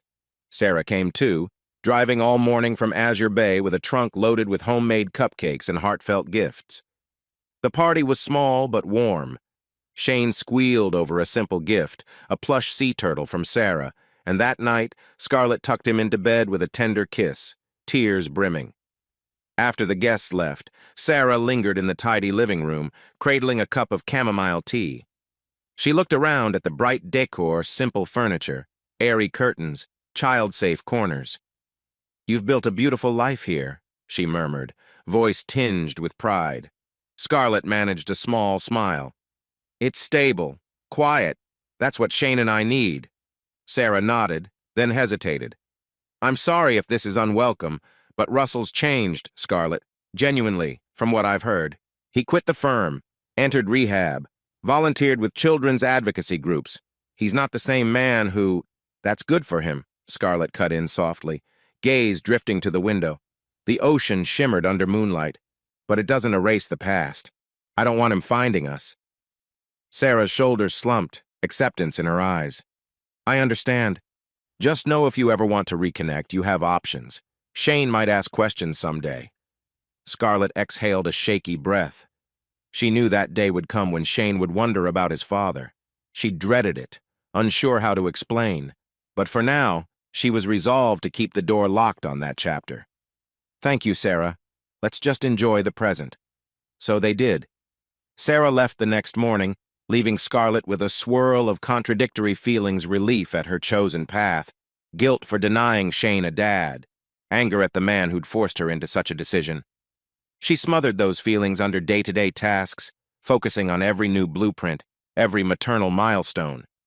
Some nights, Shane refused to sleep unless Scarlett rocked him gently, humming lullabies her mother used to sing. She'd hold him tight, inhaling the sweet baby scent, heart heavy with longing. Despite her resolute stance, the flicker of missing Russell gnawed at her, the ache of a dream that should have been so different. But she pushed it aside, determined to protect herself and Shane from heartbreak. Time moved. Shane spoke his first words, simple, joyful babbles. He took unsteady steps on the beach, chasing after scuttling crabs. Scarlett snapped photos, capturing every moment. She poured her energy into building a new legacy, a mother and child duo forging their own future in a quaint coastal town. If shadows of the past lingered in her mind, she buried them in the hush of Harper Point's gentle tides. Because here, at least, she was free from the betrayals and the stormy heartbreak that once defined her life. And in her quiet, determined way, she found a semblance of peace for now. 2 years after her abrupt departure from Azure Bay, Scarlett sat at her battered wooden desk in Green Harbor Studio. The morning sun filtered through the large windows, illuminating architectural plans pinned across the walls, designs for a new community center in Harper Point, plus sketches for small eco-cottages. A gentle sense of accomplishment warmed her chest. She'd built a thriving practice from scratch, all while balancing single motherhood. Shane, now around 3, toddled in the corner, scribbling with crayons on scrap paper. She smiled at the sight of him so focused, a wisp of dark hair flopping into his eyes. Her phone beeped, snapping her attention, a call from an unknown number. She frowned, hesitating before picking up. "Miss Griffin," a polite male voice said, "this is Paul Clements, your attorney's associate. We received a package from Russell Samuels. Apparently, he's been sending letters to your old counsel, requesting they forward them to you." Scarlett's stomach twisted. Letters from him? She forced a controlled tone, though her pulse fluttered. "I told them not to share my address." "They haven't. But the content seems important. He's officially signed the divorce papers, finalizing them, I mean. There's also a personal note enclosed. Should we shred it, or do you want to read it?" She squeezed her eyes shut, old hurt flaring. After all these years, was there anything left to say? Yet a spark of morbid curiosity bubbled within. "You can scan it," she decided softly. "Email me the file. I'll decide what to do." Paul agreed, then hung up. Scarlett stared at the phone, an uneasy swirl in her chest. She'd moved on, hadn't she? She had a stable life, independence, a healthy child. So why did the mention of Russell's name still make her hands tremble? Later that evening, after tucking Shane into bed, Scarlett opened her laptop in the modest living room of their small cottage. She found an email from Paul with an attached PDF. Her heart pounded as she clicked to open it. Russell's words filled the screen in neat paragraphs. "Scarlett, I finally signed the divorce papers without contest, acknowledging my full responsibility. I have no right to ask for anything, but I still hope someday you'll let me see our son. I haven't touched a drop of alcohol in over a year. I've left the corporate firm and now work at a legal advocacy center for families. I know it's too little, too late. But I wanted you to know I'm trying every day to become someone worthy of fatherhood. I love Shane, even if I've never held him. If you ever change your mind, I'll be here sober, changed, waiting. Please tell him, when he's old enough, that I made the gravest mistake a man can make, and I've spent every day since trying to atone." With regret and hope, Russell Scarlett's throat tightened as she read. She clutched the laptop, tears threatening. He'd signed the papers at last, letting her go legally. She should feel relief. Instead, an ache coiled around her heart. He was sober, working for families in need. The image of that old, reckless Russell clashed with the man described in this letter. She scrolled further. A line read, "I enclosed a small photo album of me volunteering at local kids' shelters just to show you I'm serious. I don't expect forgiveness, only understanding that I'm not the same man." Her chest burned with conflicting emotions. Why now? She hovered over the PDF attachments. The images showed Russell at a children's advocacy center, smiling gently with kids in a reading corner, his expression far from the self-assured attorney she remembered. He looked humbled, earnest. A wave of memory hit her his old grin, that determined spark in his eyes when they first teamed up on the Marine Discovery Center. She'd loved him fiercely, once upon a time.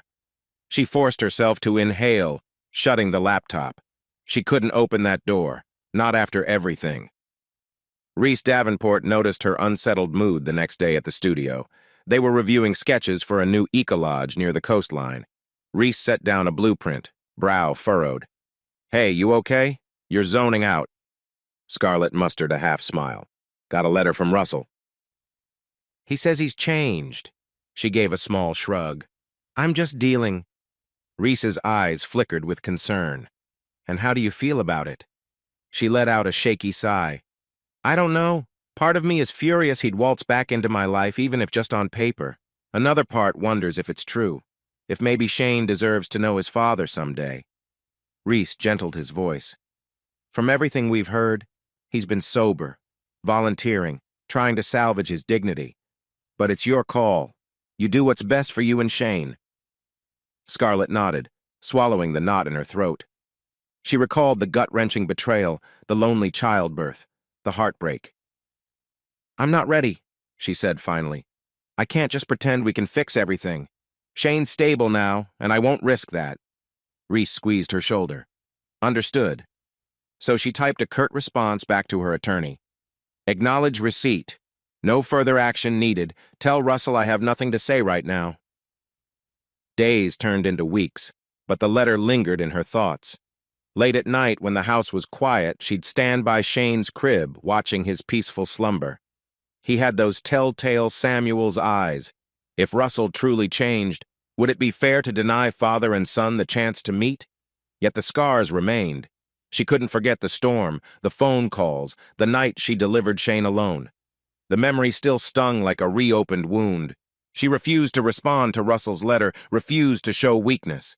And so, time crept forward. She carried on with Green Harbor Studio, forging stronger ties in Harper Point. She taught Shane about seashells, tide pools, and marine life. The little boy blossomed, curious and bright. Sometimes neighbors whispered questions about where his father was, but Scarlett brushed them off with polite evasions. In a quiet moment, she spotted Shane coloring a picture, a child figure with curly lines of hair and a bigger figure holding hands. "Is that you and me, buddy?" she asked. Shane nodded with a grin. "Yeah, Mama and me." A pang lodged in Scarlett's chest. No father figure at all. She forced a smile. "It's beautiful."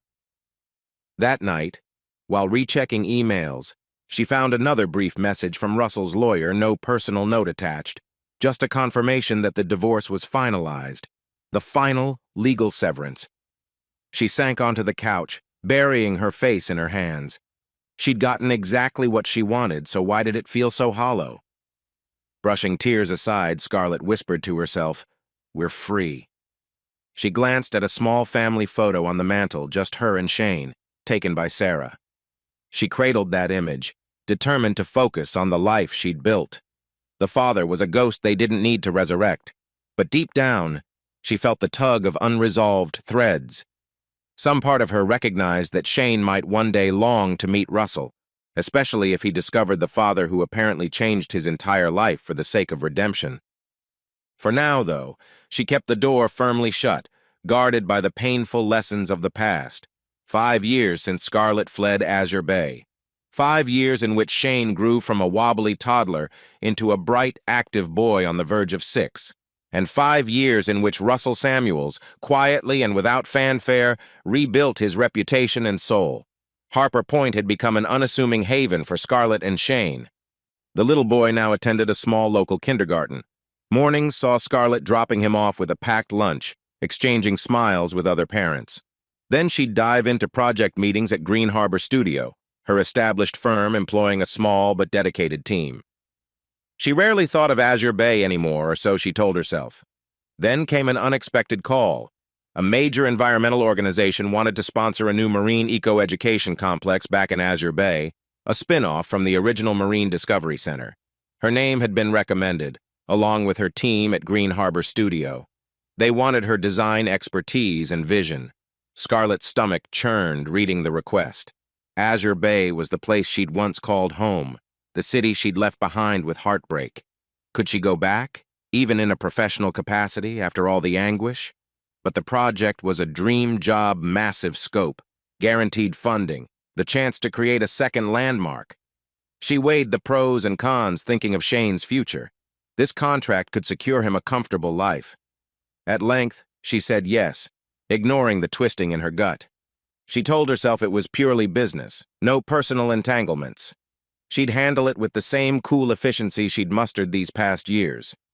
2 weeks later, an official email arrived with preliminary sponsor details and a short list of legal advisors who would facilitate the contract. Scanning the text, Scarlett froze at one name, Russell Samuels founder, Samuels and Company Family Advocacy. Her heart hammered. So he'd formed a small practice focusing on children's rights, apparently now partnering with environmental charities seeking family-friendly expansions. The sponsor had evidently chosen him for his record of championing child welfare, ironically, what he'd once destroyed in his own life. Scarlett realized she'd have to see him again professionally, at least. Fear churned in her chest, mixed with a pang of curiosity. 5 years was a long time. She recalled the letter describing his sobriety, his new direction. Could it be real? And what about Shane? She pressed a hand to her forehead, bracing herself. She'd done so well shielding her son from that part of his lineage. But it seemed fate was shoving them onto a collision course. A swirl of conflicting emotions stirred, anxiety, anger, maybe a twinge of longing. A conference was scheduled in Azure Bay, a preliminary gathering for architects, environmental experts, and legal counsel to align project goals.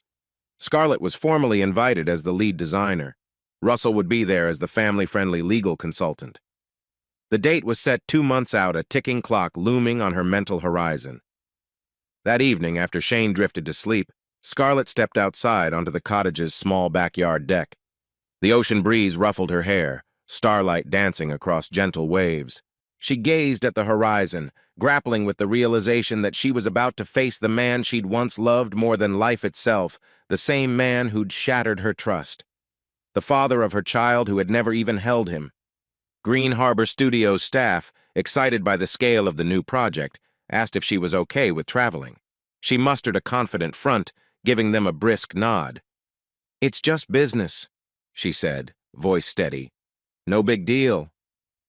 But alone in the hush of the night, her facade cracked. She felt the old pain gnawing at her.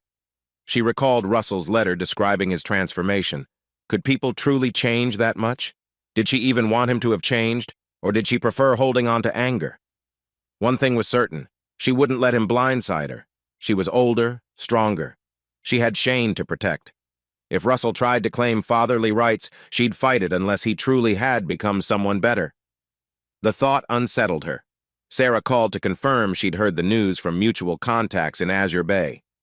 "They're all buzzing about your potential return, Scar," she teased gently. "Don't worry. I'll be there if you need moral support." Scarlett exhaled a shaky breath. "Thanks, Sarah. I might need it. The idea of stepping back into that city stirs everything up." Sarah's tone softened. "You've come so far. This is your choice now. You're not running away or forced to do anything. You'll be stepping in as a successful architect with your own thriving firm, your sweet child, your new life. You're in control." In control. Those words resonated. Scarlett pictured Shane's bright face, the swirl of designs pinned to her office walls. She was no longer the naive woman who believed love alone could save them from betrayal. She was accomplished, independent, a mother who'd navigated heartbreak. Maybe she could face Russell without losing herself. As the weeks ticked down, she prepared meticulously. She lined up childcare for Shane, planning to bring him along but keep him away from the actual conference. She brushed up on old architecture references, refamiliarized herself with Azure Bay's updated zoning laws. Her staff teased her about the anxious energy she radiated. One crisp morning, a final email arrived, confirming the conference schedule. She scanned it, heart pounding at the official list of presenters. Right there, under the legal panel, in bold letters, Russell Samuels, ESQ. He was slated to speak on child-focused environmental spaces, bridging architecture and family advocacy. Despite the rush of adrenaline, Scarlett found herself reading the short bio with bittersweet interest. founder of Samuels and Company Family Advocacy.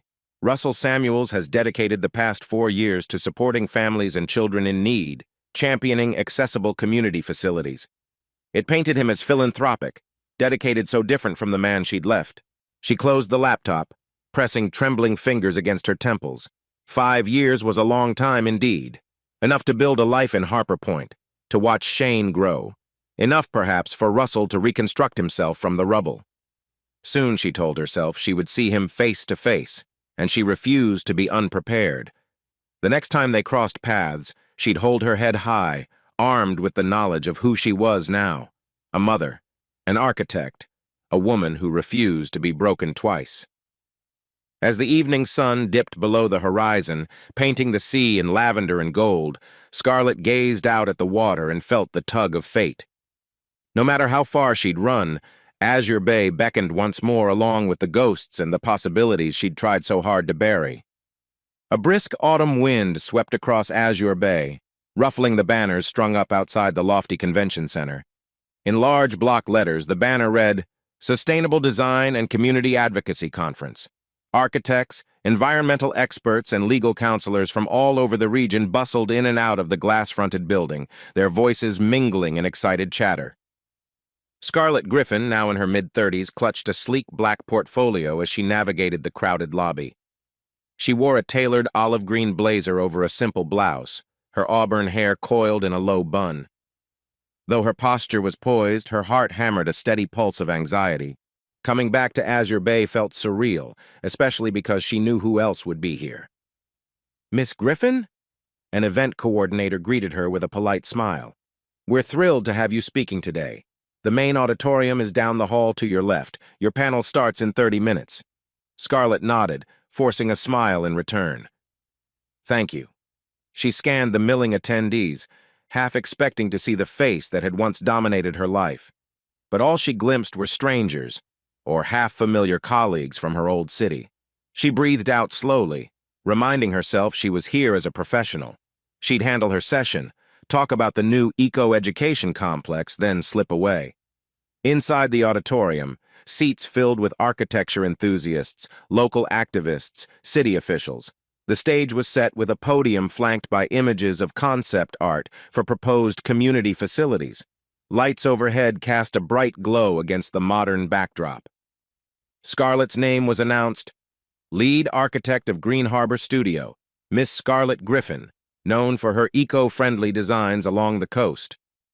Applause rippled politely as she stepped to the podium, voice calm despite the tension coiling in her gut.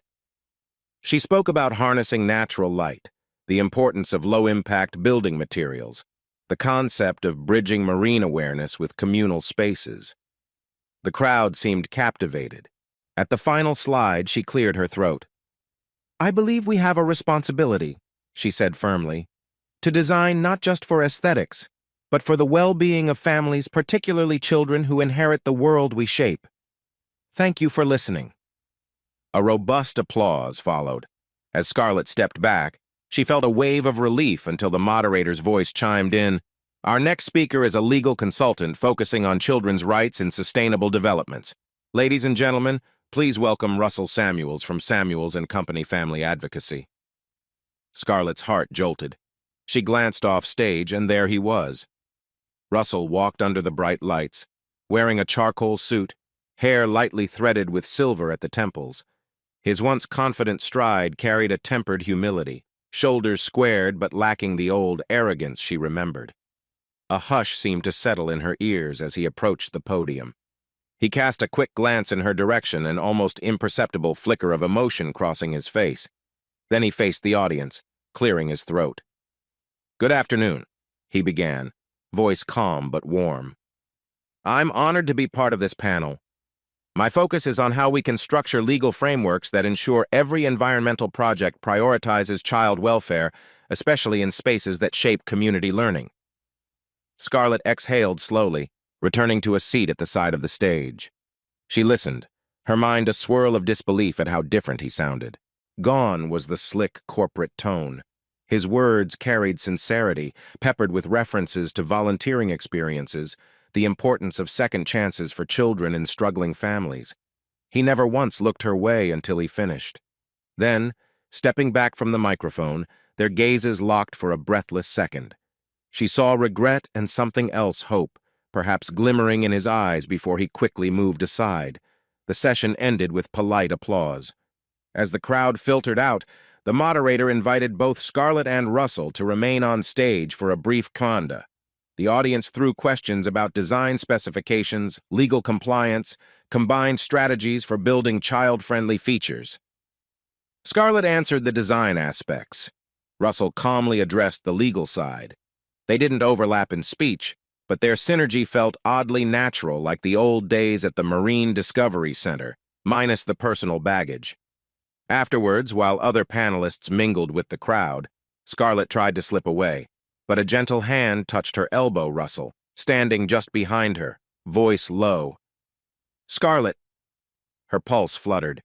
She turned, meeting his gaze up close for the first time in 5 years. He looked older, more lined around the eyes, but also steadier.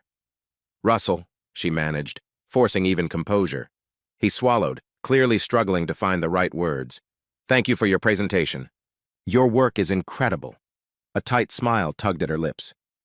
"It's what I do," she said softly, bristling at how her heart hammered like old wounds flaring. He hesitated. "Scarlett, I know this must be hard. I was hoping, if possible, we could talk privately, just for a few minutes." Her instinct screamed to run, but she squared her shoulders, remembering Sarah's advice about controlling the narrative. "All right," she said, voice clipped. "Briefly." They found a quieter corner of the conference corridor, away from prying ears. Scarlett kept a careful distance. Russell inhaled, his expression torn between relief and nerves. "I've tried to reach you for so long," he admitted, his voice trembling slightly. "I'm sorry for blindsiding you here." She gave a short nod. "Well, you have my attention for the moment. What do you want to say?" She tried to keep her tone firm, ignoring the swirl of emotions in her chest. He searched her face. "I guess to confirm I'm not the man you left behind," he murmured. "I've been sober for years. I left the old firm. I volunteer at the Children's Advocacy Center, helping families in crisis, trying to pay forward what I took from my own." Scarlett's eyes burned with memories, but she kept them locked away. "I know," she said quietly. "I saw the letters, the photos, but that doesn't erase the past."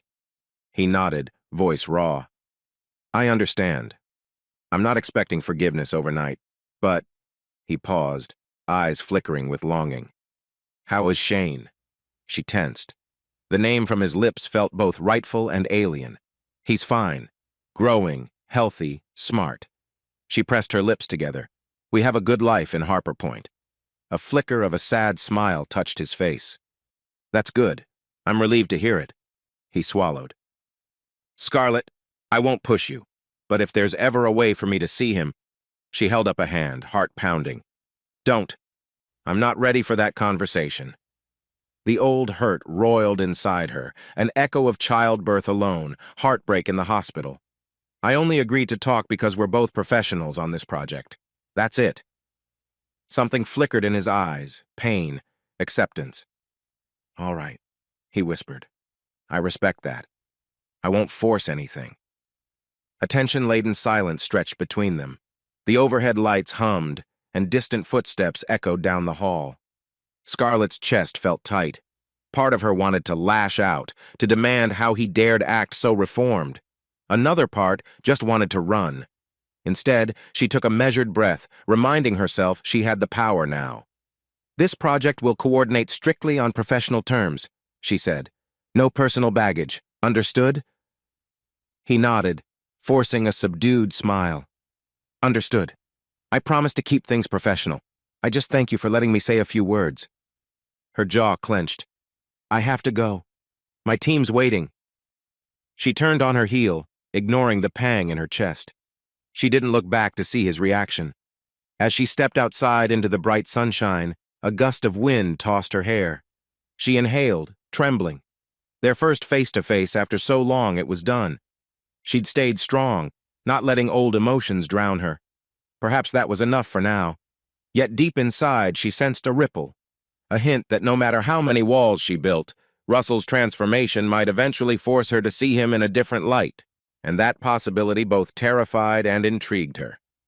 Early morning sun spilled over Harper Point's modest community park, a cozy space ringed by tall pines and a small pond at its center. Scarlett led 6-year-old Shane by the hand across the gravel path. She'd agreed reluctantly to let Russell meet Shane under the guise of a casual introduction. Mom's friend from the conference. She didn't feel ready to drop the paternal bombshell just yet. Shane bounded ahead as they neared a wooden bench beneath a sprawling oak. Scarlett spotted Russell waiting, dressed simply in a light sweater and jeans, looking a touch anxious. Her heart gave an unsteady jolt. She squeezed Shane's hand briefly, then released it. Russell stood upon seeing them approach. A soft smile spread across his face, though it trembled at the edges. "Hey," he managed, eyes flicking between Scarlett and the bright-eyed boy. "You must be Shane." Shane peered up curiously, hugging a small plush dolphin. "Hi," he said wide-eyed. "Mom says you do important lawyer stuff." Russell let out a low chuckle, kneeling to Shane's level. "You could say that," he replied gently. "I mostly help families and kids who need support." Scarlett hovered protectively, arms crossed. She'd told Shane that Russell was an old colleague, no mention of fatherhood. A swirl of guilt nipped her. Was she withholding the truth for too long? But the memory of past betrayal kept her guard high. "Shane, why don't you show Mr. Samuels how you can toss the little beanbag in that ring over there?" she suggested, nodding toward a small ring toss set near the playground. She needed a moment to gather herself. Shane grinned. "Okay." He raced off, plush dolphin tucked under his arm, leaving Russell and Scarlett momentarily alone. The park was quiet this early, just a few dog walkers in the distance. "How do you want to handle this?" Russell asked softly, still gazing at Shane's small figure. Scarlett inhaled. "We'll keep it simple. He doesn't know who you are beyond a family-friendly lawyer. If you prove consistent, maybe I'll tell him more eventually, step by step." His eyes misted with gratitude. "Thank you," he whispered. "I promise, I won't overstep." They ambled closer to where Shane lined up his beanbags. Russell crouched, offering encouragement. "Try swinging your arm gently like this." Shane imitated him, tossing the beanbag. It landed just shy of the ring, and the boy huffed in mild frustration. Russell picked up another beanbag, demonstrating a calmer throw. This time it soared right into the ring, earning a whoop from Shane. Scarlett watched from a short distance, arms folded, a swirl of conflict in her chest. She couldn't deny how naturally Russell interacted with the child, gentle guidance, a warm smile, no pushiness. Over the next half hour, they explored the small park. Russell helped Shane gather autumn leaves, explaining their different shapes. They fed ducks near the pond's edge, Shane giggling whenever a duck quacked loudly. The scene looked disarmingly normal, like a father and son bonding, except Shane remained clueless about their true relationship. Eventually, Scarlett signaled it was time to go. Shane tugged at Russell's sleeve. "Will you come back again?" he asked innocently. Russell cast a questioning look at Scarlett. Her throat tightened, but she gave a slight nod. "We'll see," she murmured, determined to keep her heart guarded. Russell managed a small smile at Shane. "I hope so." As they left, Scarlett felt Russell's gaze on her. "Thank you, Scarlett," he said quietly. She acknowledged it with a curt nod, not trusting herself to speak. She took Shane's hand, leading him back to the car. Her heart pounded, torn between the visible joy on Shane's face and the pain of resurrecting old wounds. That meeting sparked a series of cautious trial visits. Over the next few weeks, Scarlett allowed Russell short, supervised outings with Shane, always in neutral public places. A local beach one day, a small cafe for ice cream the next. She observed carefully, searching for any sign of Russell's old selfishness. Instead, she found him patient, gentle, never pushing boundaries. One breezy afternoon at Harper Point's sandy shore, Russell helped Shane build a small sandcastle, using shells and driftwood decorations. Scarlett lingered a few yards away, arms crossed. She watched Shane squeal with delight when Russell gently taught him how to pat the sand smooth. A twinge of yearning pinched Scarlett's chest. This was the father figure her son had never known. Afterwards, While Shane hunted for shells along the water's edge, Scarlett and Russell strolled in silence. Gulls soared overhead, the tide rushing in with a steady roar. At length, Russell spoke, voice barely audible over the surf. "Thank you for letting me see him," he said, eyes on the horizon. "He's wonderful. You've done an amazing job." She swallowed, looking away. "I had help from Sarah, from Reese, from my new team, but thanks." He risked a sidelong glance. "If you ever need anything child support, legal resources, just say the word. I want to do my part." Her jaw tightened. "I'm not after your money, Russell. We've been fine without you. This is about whether Shane benefits from your presence." He nodded, hands tucked into his pockets. "I understand." Silence stretched for a moment. Do you think you'll ever tell him I'm his father?" Scarlett's stomach twisted. She scanned the horizon, a flock of birds peppering the sky. "I don't know," she murmured. "He's young, and I'm still not sure how stable this is." She met Russell's gaze head-on. "You hurt me in ways I can't just erase." Pain flickered in his eyes. "I know. I won't rush you." She exhaled, tension lacing her shoulders. "Let's just keep going like this." "Slowly." He gave a single nod. "Whatever you decide." They collected Shane soon after, packing up his little bucket of shells. She drove them home, Russell parting ways to catch a bus back to his hotel. As Shane dozed off in the car seat, Scarlett let tears slip from the corners of her eyes, a swirl of gratitude and heartbreak. She saw how happy Shane was with Mr. Samuels, but she feared letting that door open too wide, too soon. The next day, Reese asked how it went, noticing Scarlett's conflicted expression. She described the scene: Shane's giggles, Russell's gentle manner. Reese nodded thoughtfully. "He seems sincere. Maybe you can let go of some anger." Scarlett set her jaw. "Anger's easier than risking heartbreak again." "I get that," Reese said kindly. "But if it benefits Shane, maybe it's worth considering." That night, as she tucked Shane into bed, he asked a simple question. "Mom, how come Mr. Samuels is so nice? He kinda looks like me, but older." The child's innocent observation made Scarlett's heart lurch. She brushed hair from his forehead. "He's just someone who cares about you," she managed, forcing a smile. "We'll talk more when you're bigger." His eyes fluttered shut, drifting to sleep. Scarlett turned off the light, mind churning. The truth loomed. Shane recognized some resemblance. How long could she keep up the friend charade? In the days that followed, each outing showed Russell consistently patient, never stepping beyond the boundaries Scarlett set. Slowly, she found her tension easing, her trust inching forward. Sometimes he'd bring small gifts for Shane, a children's book on sea life, or a toy boat reminiscent of Azure Bay's old docks. Shane lit up at these gestures, forging an unspoken bond that made Scarlett's chest tighten with equal parts joy and fear. One weekend at the park, she noticed Russell quietly teaching Shane about the legal side of preserving beaches using small metaphors the boy could grasp. She stepped aside for a moment, realizing she was smiling at the sight. A pang of longing swept through her, imagining how it might have been if Russell had been there from the start. But she shook off the thought, reminding herself of the betrayal that once nearly broke her. Still, a fragile thread of hope whispered, maybe people can truly change, and maybe some broken ties can be retied if done with care. Shane's unfiltered delight around Russell suggested that doors once slammed shut might be nudged open, if only by an inch.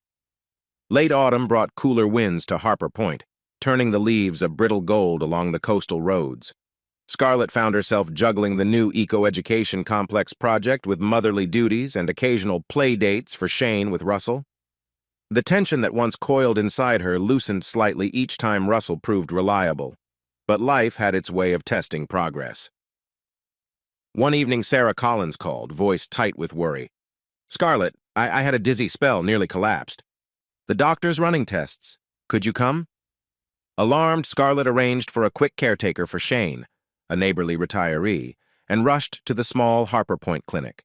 She found Sarah looking pale, an IV line in her arm, tired eyes opening with relief at Scarlett's arrival. "Oh, honey, I'm fine," Sarah insisted, but her voice shook. "I might have an infection or something. They're keeping me overnight just in case." Concern knotted in Scarlett's stomach. "I'll stay with you," she murmured, pulling a chair close.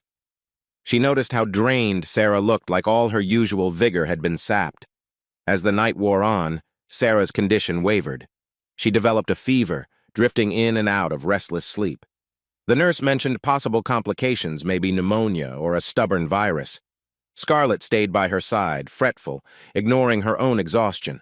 Hours turned into a day.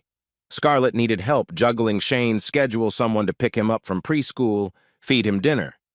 Reese was out of town on a research trip, unavailable. Heart-hammering, Scarlett realized she had only one fallback: Russell. He'd offered help if she ever needed it. Now, ironically, she needed him. With trembling fingers, she dialed Russell's number. He picked up on the second ring. "Scarlett, everything okay?" She swallowed her pride. "No, it's not. Sarah's in the clinic. I'm stuck here. Shane needs someone to look after him. Can you—" He didn't hesitate. "Of course," he said, voice firm. "Text me the preschool address and your cottage details. I'll get him. Handle dinner, bedtime, whatever you need." Her shoulders sagged with relief. "Thank you," she breathed, ignoring the swirl of vulnerability. "I really appreciate it." Russell arrived at the preschool that afternoon, heart pounding. A teacher recognized him from previous pickups with Scarlett. Shane raced out, expression curious. "Where's Mom?"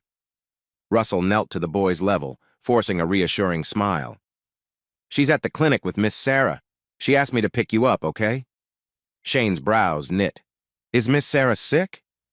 "Yeah, but the doctors are helping her," Russell said gently. "We'll hang out tonight, just until your mom's back." Shane nodded, trust shining in his eyes. "Okay." They drove to Scarlett's cottage. Russell tried to keep calm, noticing the personal touches around the living room's simple furniture, framed photos of Shane on the beach, a small watercolor painting, likely Scarlett's.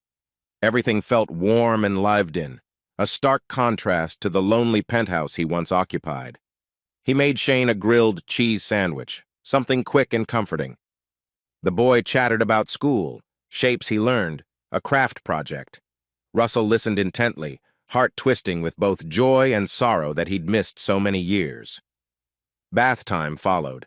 Shane insisted on using a bright green dinosaur bath toy, splashing water around. Russell helped carefully, mindful of not crossing any comfort boundaries. Yet the ease with which Shane accepted him stung. Had the boy yearned for a paternal figure all this time? As bedtime approached, Russell read Shane a picture book about sea turtles. The child curled up under a soft blanket, yawning. Partway through, Shane looked up, eyes serious. "Mr. Samuels, do you have kids?" Russell's breath caught. He set the book aside. "I know," he admitted softly. "Not exactly, but I care about you a lot." Shane nodded, a faint frown. "You feel like family," he mumbled sleepily. "But Mom never said you're family." Russell's throat tightened. He forced a gentle tone. "I'm just a friend who wants to help." The boy's eyelids drooped, exhaustion winning. Russell quietly stroked Shane's hair, tears prickling his own eyes. "I am your father," he wanted to whisper. "I'm sorry I missed so much." But Scarlett's caution stood like a wall in his mind. Later, as Russell tidied the small living room, Scarlett arrived home, weary and pale. He froze, unsure how she'd react to him alone in her house. She sighed in relief. "Thank you for being here," she said softly. "How's Shane?" "He's asleep." "Full of grilled cheese and bedtime stories," Russell replied, managing a small smile. She eased onto the sofa, rubbing her temples. "Sarah's stable, at least. They think it's pneumonia, treatable with antibiotics. I'll check on her again tomorrow." "Glad to hear it," Russell said, shifting awkwardly. "Do you need me to stay longer? Or—" She looked around at the neat living room, at the faint smell of freshly washed dishes. "No, I think we're good now." Her gaze caught on him, gratitude mixed with vulnerability. "You handled everything. Thank you." He nodded. "I meant what I said. I'll help whenever you need it." She swallowed, eyes glistening. "I see that." Silence pulsed, thick with unspoken tension. Then, out of the blue, she burst into quiet sobs, burying her face in her hands. The stress of Sarah's illness, the old heartbreak, The confusion about letting Russell close it all crashed over her. Unsure, Russell gently placed a hand on her shoulder, not pulling her into an embrace, just a calming touch. "Scarlett," he whispered, voice breaking. "I'm here."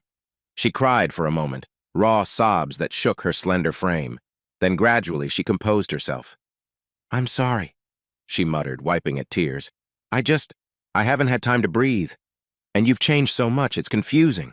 I spent years hating you, Russell." His chest constricted. "I hated myself," he admitted quietly. "Every single day. You had every right to shut me out." Her gaze flicked upward. "I see you with Shane, the way he lights up around you. Part of me is furious that you weren't there from the start. Another part sees how gentle you are now. It's tearing me in two." Russell's own eyes brimmed with tears. "I know. I can't fix the past, but I want to at least be present now. For him, and if possible, for you." Scarlett inhaled sharply. Conflicting emotions etched across her face. She pressed trembling fingers to her forehead. "Let me think. I just need time." He nodded, stepping back, heart pounding with empathy and regret. "Of course. Thank you for letting me help tonight. I'll go so you can rest." As he turned to leave, she caught his wrist lightly. "Russell," she whispered. He paused, hope flickering in his eyes. She struggled with words, eventually letting go of his arm. "Thank you. Truly." He squeezed her hand briefly, then left quietly, the door clicking shut. She sank onto the sofa, tears flowing anew, but different ones, some mixture of relief, gratitude, lingering sorrow. She sensed, for the first time, that maybe her shattered trust wasn't irreparable.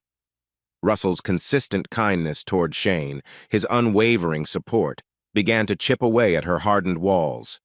In the hush of that living room, she realized something profound. She no longer felt hatred fueling her every step.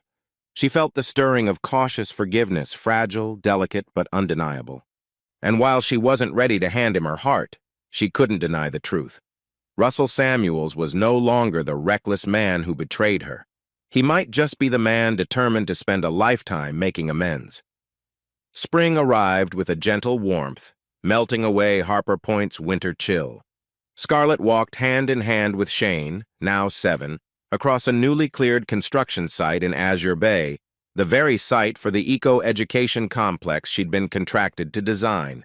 Workers bustled about, measuring foundations, unloading materials. Behind them stood Russell, arms folded, guiding a small group of local officials through the legal aspects of the project. He wore a simple collared shirt, sleeves rolled up, projecting calm confidence. Glancing at Scarlett and Shane, he caught her eye and she responded with a faint, genuine smile. So much had changed in the past months. He'd become a fixture in their lives, a steady presence Shane now recognized as his father, though the revelation had been handled delicately to avoid confusion or blame. The introduction to Shane as Dad had been emotional. Shane had spent hours asking why and how Russell wasn't around before. There were tears, apologies, heartfelt explanations. Russell admitted his failings, Scarlett bridging the story with honesty. Though Shane was young, he seemed to grasp enough, ultimately hugging Russell with quiet acceptance. That moment had shattered the last walls in Scarlett's heart. Forgiveness blossomed, slow but real. Now they all stood together, forging a new beginning. Green Harbor Studio was the lead designer, and Russell's family advocacy firm had a crucial part in ensuring the center's child-friendly policies.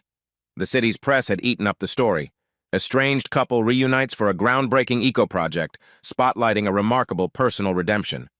It was dramatic, but overshadowed by genuine progress on the site. A city official beckoned them to the center. "Miss Griffin, Mr. Samuels, we're ready for the ceremonial handprint moment." They decided on a symbolic gesture, pressing their palms into fresh cement to commemorate the start of construction. Local press hovered, cameras snapping. Shane hopped excitedly, wearing a tiny hard hat. Scarlett guided him to the rectangular patch of wet cement, leaning down. She turned to Russell, a ripple of emotion crossing her features. The memory of their first vow in front of a different building site flooded her mind. The years of heartbreak, separation, growth they'd led here to a literal new foundation. She swallowed back tears. Russell crouched next to Shane, eyes reflecting a depth of gratitude. He looked at Scarlett, voice hushed. "Ready?" She nodded, placing her palm on the cement. Russell set his hand beside hers. Shane giggled and pressed his smaller hand between theirs, forming a trio of prints in the wet surface. Applause rippled among the onlookers. The camera flashes felt less intrusive, overshadowed by the raw significance of the gesture. Later, the three walked a short distance away. Shane darted around, excitedly waving at a passing bulldozer. Russell slid his hand into Scarlett's, a quiet intimacy they'd rediscovered over gentle months of healing. She exhaled, resting her head briefly on his shoulder, heart swelling with fresh warmth. He cleared his throat, nerves dancing in his eyes. "Scarlett," he said softly, "I know we're forging this new chapter, but there's something I want to ask." She looked up at him, curiosity sparking. "Yes?" He fished out a small box from his pocket, a ring box, but not the flashy corporate style from their hasty past. This ring held a simpler design, a slender band, an understated stone. "Would you consider marrying me again?" he asked, voice trembling. "For real, this time built on honesty, growth, and everything we've learned the hard way." Tears pricked her eyes. She glanced at Shane, who was watching them with bright curiosity, then back at Russell. The old version of her might have balked, fear overshadowing hope. But the woman she'd become, who'd seen Russell's steady transformation, felt a gentle certainty blossoming. She nodded slowly, tears slipping down her cheeks. "Yes," she whispered, voice thick with emotion. "I would." Russell exhaled a shaky laugh, sliding the ring onto her finger. Shane let out a joyous cheer, bounding over to wrap them both in a group hug. The cameras might have caught it from a distance, but Scarlett didn't care. This moment belonged to them, a battered but resilient family forging a new bond in the place they once called home. They lingered in that embrace, the hum of construction around them feeling like a heartbeat of renewal. The eco-education complex would rise here, a testament to sustainability and child-focused learning. And their own relationship reconstructed from ashes stood just as firm, if not firmer, because every brick of trust was laid with honesty and understanding. Epilogue. Months later, a small, intimate wedding took place in a garden near the nearly complete eco-education complex.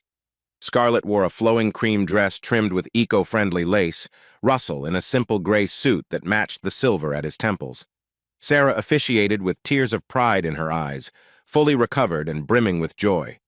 Reese teased them about finally getting the wedding you deserve, to which they just laughed, hearts full. Shane stood beside them, clutching a handmade ring pillow, beaming as his parents exchanged vows. This time, the words came from a place of raw honesty. No illusions, no rushing. Russell promised to protect them from any storm. Scarlett vowed to trust in this new foundation they'd built together. When they sealed the vow with a tender kiss, Shane whooped, making everyone laugh. The gathering erupted in applause, camera clicks only a background chorus to a real, heartfelt celebration. The sea breeze rustled the trees overhead, sunlight filtering through leaves, as if nature itself blessed their union. At last, they were a family, one that had weathered betrayal, heartbreak, and years of growth. In Scarlett's mind, the circle felt complete. From the day she first met Russell on the Marine Discovery Center site, to the heartbreak that forced her away, and finally to this renewed promise, shaped by time and forgiveness. They were stronger, each crack in their history filled with careful understanding. As the reception flowed into the evening, Scarlett and Russell slipped away briefly, strolling hand in hand down a lantern-lit path. Shane scampered ahead, laughing in delight. Scarlett gazed at Russell, heart brimming. "We've come a long way," she murmured. He laced their fingers together. "Every mile taught me something about love," he replied softly, eyes glimmering with gratitude. "I'll never stop being thankful you gave me a second chance." She leaned her head on his shoulder, tears rising. "Thank you for proving you deserved it." Ahead, Shane called, "Mom, Dad, hurry up!" His voice echoed with an unburdened, childlike joy, free from the shadows of the past. Scarlett and Russell exchanged smiles, then quickened their pace to catch up, hearts buoyed by the knowledge that they'd finally found their way home.